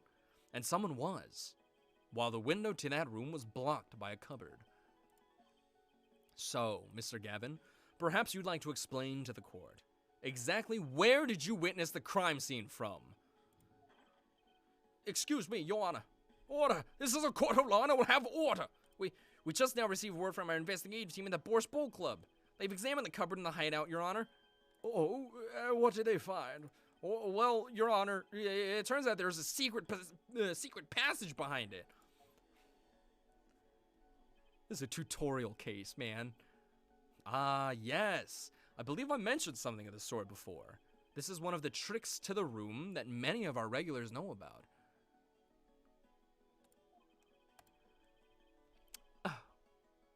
Yeah, Gavin is bad. Thank you, Kay. I do remember him saying something about that now that he mentions it. A secret passage is a handy thing to have when you're engaged in illegal goings-on. Never know when you might need to duck away from the eyes of the law. So the room has a secret passage. Where does it go? The other side connects to the restaurant above. The underworld bosses could get away from the cops and enjoy a cold bowl of borscht, no doubt. Just like our killer.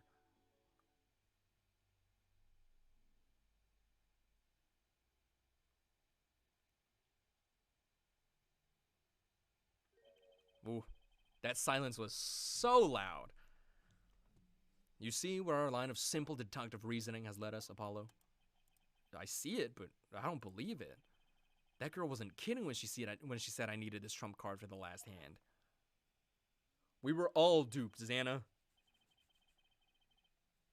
Ooh, my hair's getting long. I gotta shave it again. This time, I'm gonna shave it without a clip guard. So I'm gonna be bald. At the time of the murder, the window was blocked and the victim's hat was only off his head for the few minutes between Mr. Smith's murder and Mr. Wright's return from calling the cops. In other words, the only place anyone could have seen the victim's bald head was from inside the hideout. Well, Mr. Gavin? Come on, say something. Dare I ask what really happened that night? Actually, I think we can probably figure it out ourselves at this point. That night, for whatever reason, our killer had a date with Mr. Smith. A date with destiny. There he crouched, hidden in the secret passageway behind the cupboard, holding his breath, waiting for just the right moment. Then the chance came, and he took it.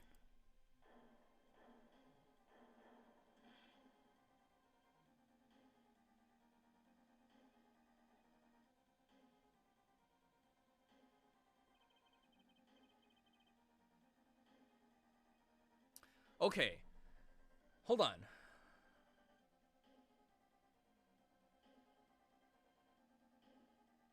Actually, never mind. I had a thought, and then I lost it completely. It's just gone. Miss Olga Orley was out cold, struck by Mr. Smith. But his time was soon to come. Mr. Wright went upstairs to call the cops, leaving Mr. Shady Smith alone in the hideout with the unconscious dealer. Then our killer stepped out from the secret passage and into the hideout. The victim must have heard the cupboard sliding aside. He wheeled his chair around to look, and after the deed was done, the criminal must have seen the blood on the card. He would have, of course, realized the need to destroy the evidence. That single spot of blood told the whole story of the crime. Too bad for him he didn't linger any longer in the hideout that night. If he had, he might have noticed the cards on the floor, and the fact that they were all red.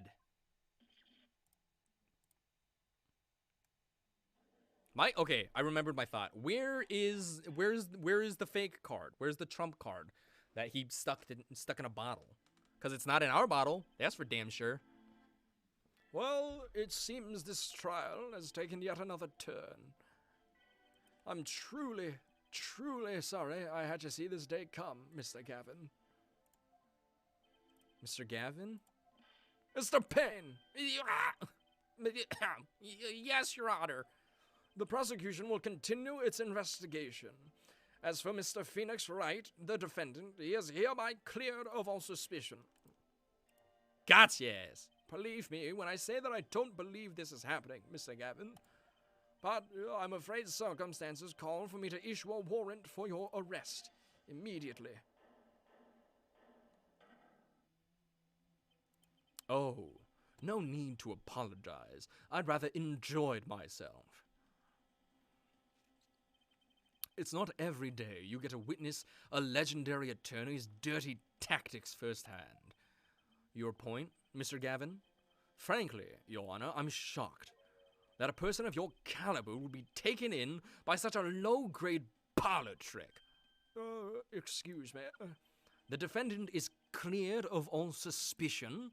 This is hardly the time for jokes, Your Honor. Mr. Wright hasn't proven anyone's guilt or innocence here. What he has done is use illegal evidence to put the blame on someone else. And not just anyone else, but me, his own defense attorney. Illegal evidence? Let me ask you, Mr. Gavin, is there still any reason at present to suspect me of wrongdoing? Of course. This bottle, for instance. The bottle of grape juice Mr. Wright was drinking. How do you intend to explain away the fingerprints on the murder weapon? And not just any fingerprints, am I right, Mr. Payne? Actually, yes. The fingerprints on the bottle were upside down. I seem to recall this being an issue earlier. The court and this case demand an explanation. I can think of only one reason why one would hold a bottle upside down, and that is to hit someone with the bottom of the bottle. Well, Your Honor? See how the codfish squirms to the last? What? See how the codfish squirms to the last? Alright, I guess that makes sense. Well, Apollo? Yes? Your boss seems awfully concerned about this bottle still. But I'm sure you can come up with a suitable explanation, just like that. Yeah. Just like what? Yeah, I think it's a saying too. I'm not 100% sure. I've never heard it before, but it technically, like, grammatically makes sense. Syntactically, perhaps? Why would anyone grab a bottle upside down other than to...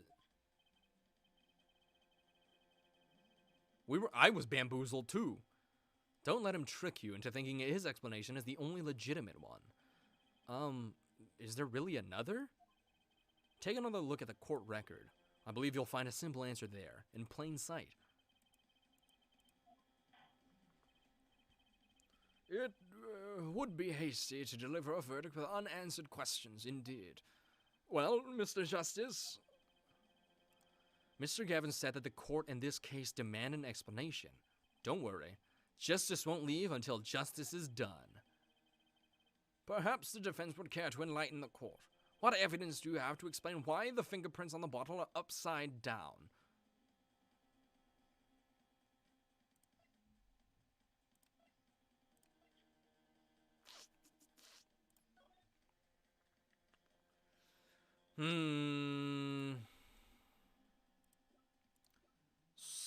I think it's probably got something to do with this.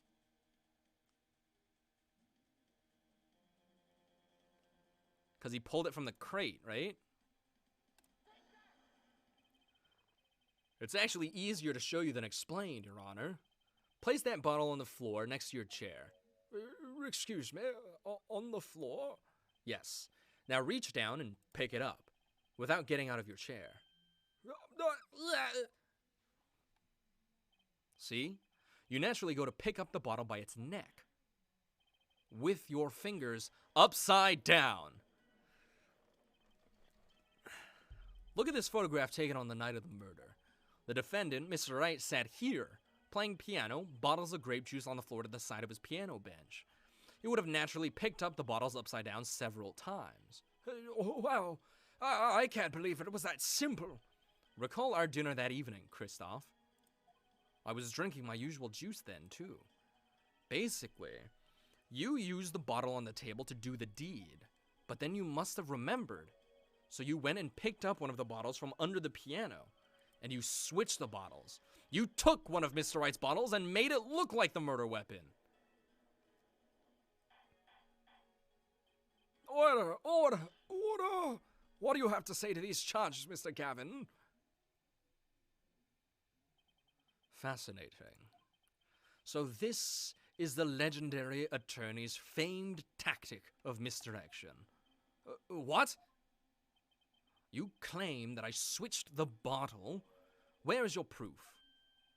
Proof? Well, that's, as I thought. More baseless conjecture. I'm afraid your bottle of proof is quite empty. I wouldn't be so sure about that, Your Honor.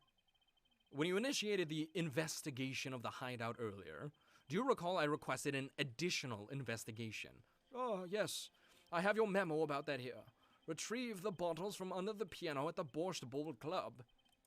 And here's one of the bottles in question. What? Are you going to dust that for fingerprints too? I would be surprised if any were on that but his. That bottle won't bear a trace of anything. Say, Apollo. Yes! Why don't you go ahead and examine that bottle? But why? Just humor me. Oh, the card's in there.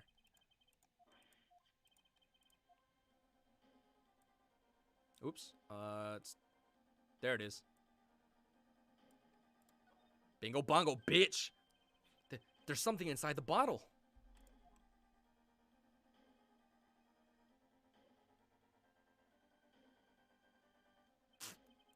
What's this? That card! It can't be! Recall that unpleasant woman's testimony for a moment. Miss Olga Orley? Yes. A little swindling devochka. That night I planted the card like I was supposed to, and Wright lost the last hand just like he was supposed to. Then Smith searched him, but the planted card was gone. The trap failed. Wait, this isn't... You're telling me that this is the planted card you disposed of? The one you mentioned in this piece of testimony? I happened to put my hand in my pocket and found a card. Then I just... thump, shoved it in a bottle. I had a feeling something might happen, so I disposed of the card before the game. Disposed? Where? There was an empty bottle of grape juice I'd been drinking right beside me. I threw the card inside the bottle.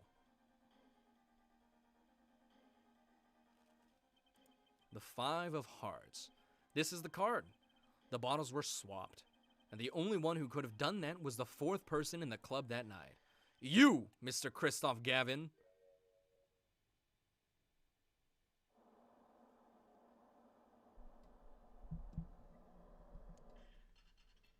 Where did the borscht come from? Why was there a lobster?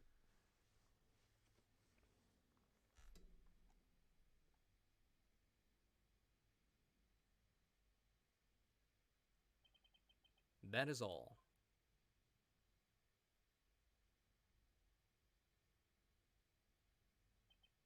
Is this your idea of revenge, Phoenix Wright? Revenge?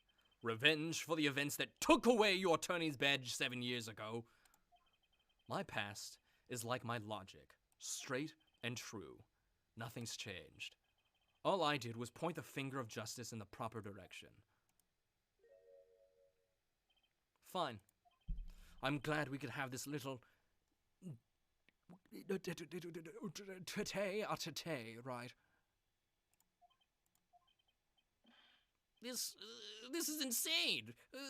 What about me? Don't I get to prosecute anyone? Shut the fuck up, Payne.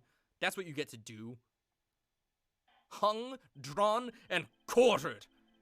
I believe this time we've finally come to the end of our trial. Mr. Payne, do you have a report for us on Christoph Gavin? He's admitted everything. We're processing his arrest now. I see. Still, one has to wonder why he would do such a thing. Tete-a-tete. He didn't even have a connection to the victim, did he? None that we know of. Mr. Wright, have you anything to add?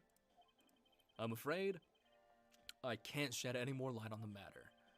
About this victim, Mr. Shady Smith. His occupation was listed as traveler. An odd profession, to be sure, and that's all we know about him. I'll arrange a follow-up investigation, Your Honor. Good. Mr. Wright? Yes? 7 years, and you still haven't lost your touch. Christoph Gavin was a man with much significance for me, both as a friend and a lawyer. He was extremely talented, to be sure. I needed 2 things before I could confront him. The first was a place where no injustice would be tolerated, this courtroom. The second was a man who would tolerate no injustice. In other words, a defense attorney. You, Apollo. Me? A dark time is coming for our legal system. A twisting of justice brought on by our very own court system. We have to set it right. Mr. Wright. Our work lies ahead of us, and I, for one, am looking forward to it. Well, this seems like a good time to announce a verdict. This court finds the defendant, Mr. Phoenix Wright, not guilty. Very sexy. Court is adjourned.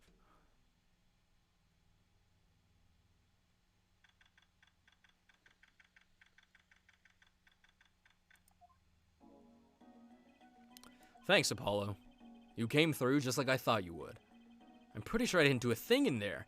It was you who cornered the killer. I couldn't have done it by myself. You sensed it too today, didn't you? Your ability. Ability? Yes. A sensitivity that I lack. You'll come to understand it soon enough. Wait, I wonder if he means... I have one question for the witness then.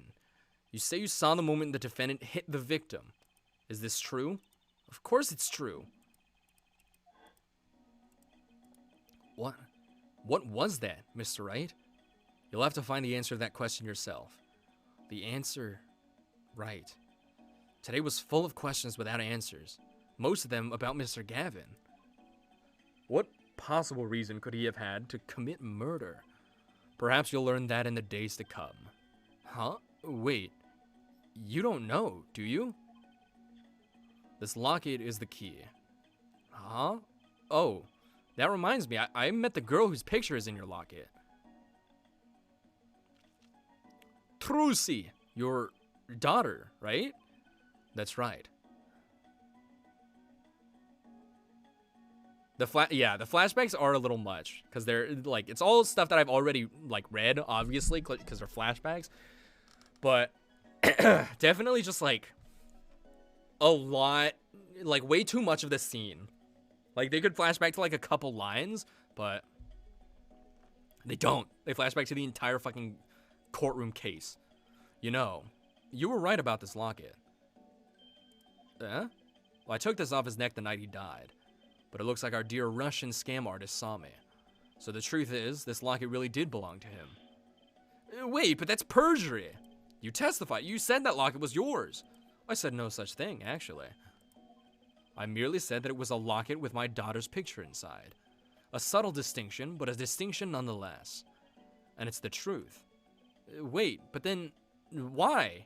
Why was the victim wearing a locket with a picture of your daughter inside it? Sometimes the straightest path to the truth isn't the best one. Give it time. You're still just getting started with your career. Speaking of which, I may be out of a job. I work for Gavin Law Offices after all. I still can't believe I just saw Mr. Gavin get led away in handcuffs. Apollo. Yes? How about coming to work for me? You mean at the Wright & Co. Law Offices? Oh! Give me give me Maya! Didn't you... You're not a... Oh, I turned in my badge, yes. I'm not an attorney anymore.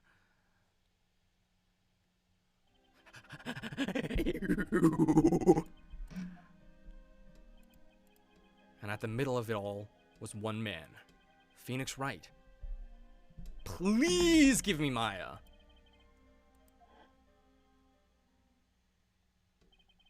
Have you ever thought about coming back to the courts?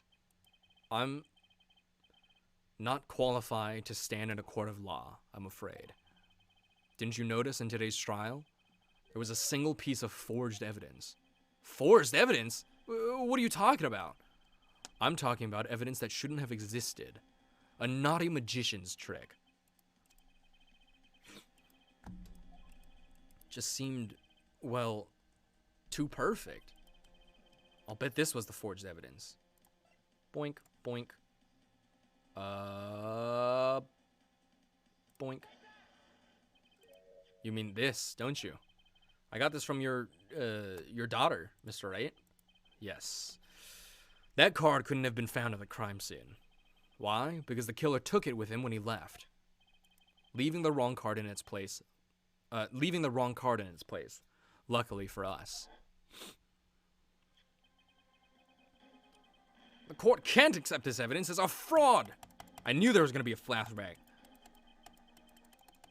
Who could claim it was a fraud would be the one who took the real card from the crime scene. The real killer. Got his ass.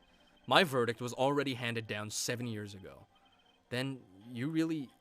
Yes, I forged this card. One look at the crime scene should have told you it wasn't real. But you can't do something like that and call yourself an attorney. Who's calling themselves an attorney, Apollo? So it's true. The rumor is true. 7 years ago, None of that matters much now, does it?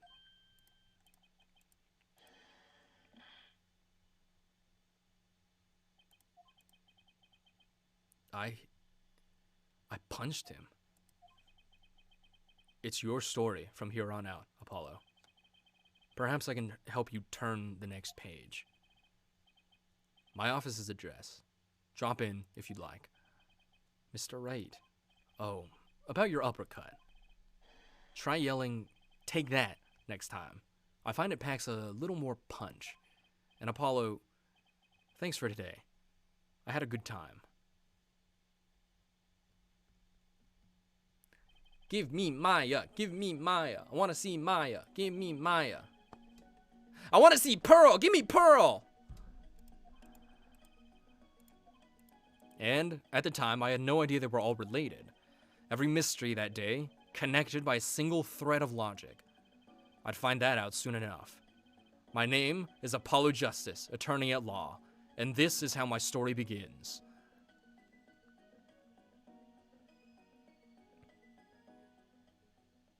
Whew. Jesus Christ. All right, so now is the end of the stream. Hello?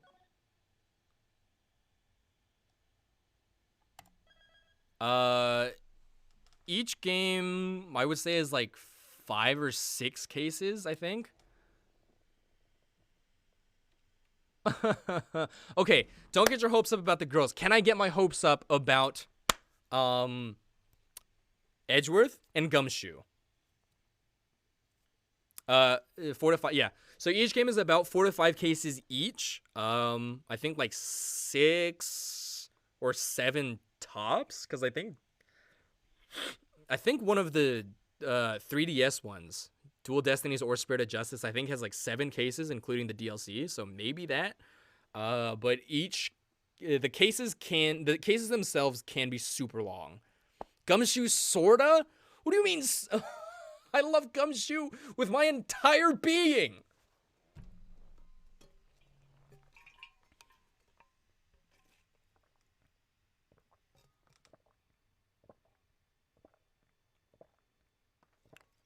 Okay, all right. Let's see, we'll go back and close. And that being said, just not like a lot. Okay, that's fine. As long as I get to see Gumshoe. As long as you give him a little smooch on his rugged cheek. I love Gumshoe so much. He's so stupid. I love him. Okay, let's see. So thank you all for tuning in today. This was a very, this was not like super long stream-wise, but just that was a long fucking tutorial case. What the hell? But yeah, thank you all for tuning in. Yeah, Apollo Justice Remaster absolutely needs to happen. Octo, before you leave, if you want to drop a follow, feel free. I will not force you, but it would be appreciated if you did. We've got Saturday games. Tomorrow we're going to have a podcast. Special guest tomorrow is going to be my dearest brother. We're going to talk about some stuff, and then we're just going to freewheel it. Thank you, Kay, for the follow and for the 25 bits. Appreciate it 100% because you helped me reach my first follower goal. So thank you all for your support today. I'll see some of you maybe tomorrow for the podcast. The podcast is very interesting, and I would, if you guys are interested in just hearing some people chat about the state of things and just,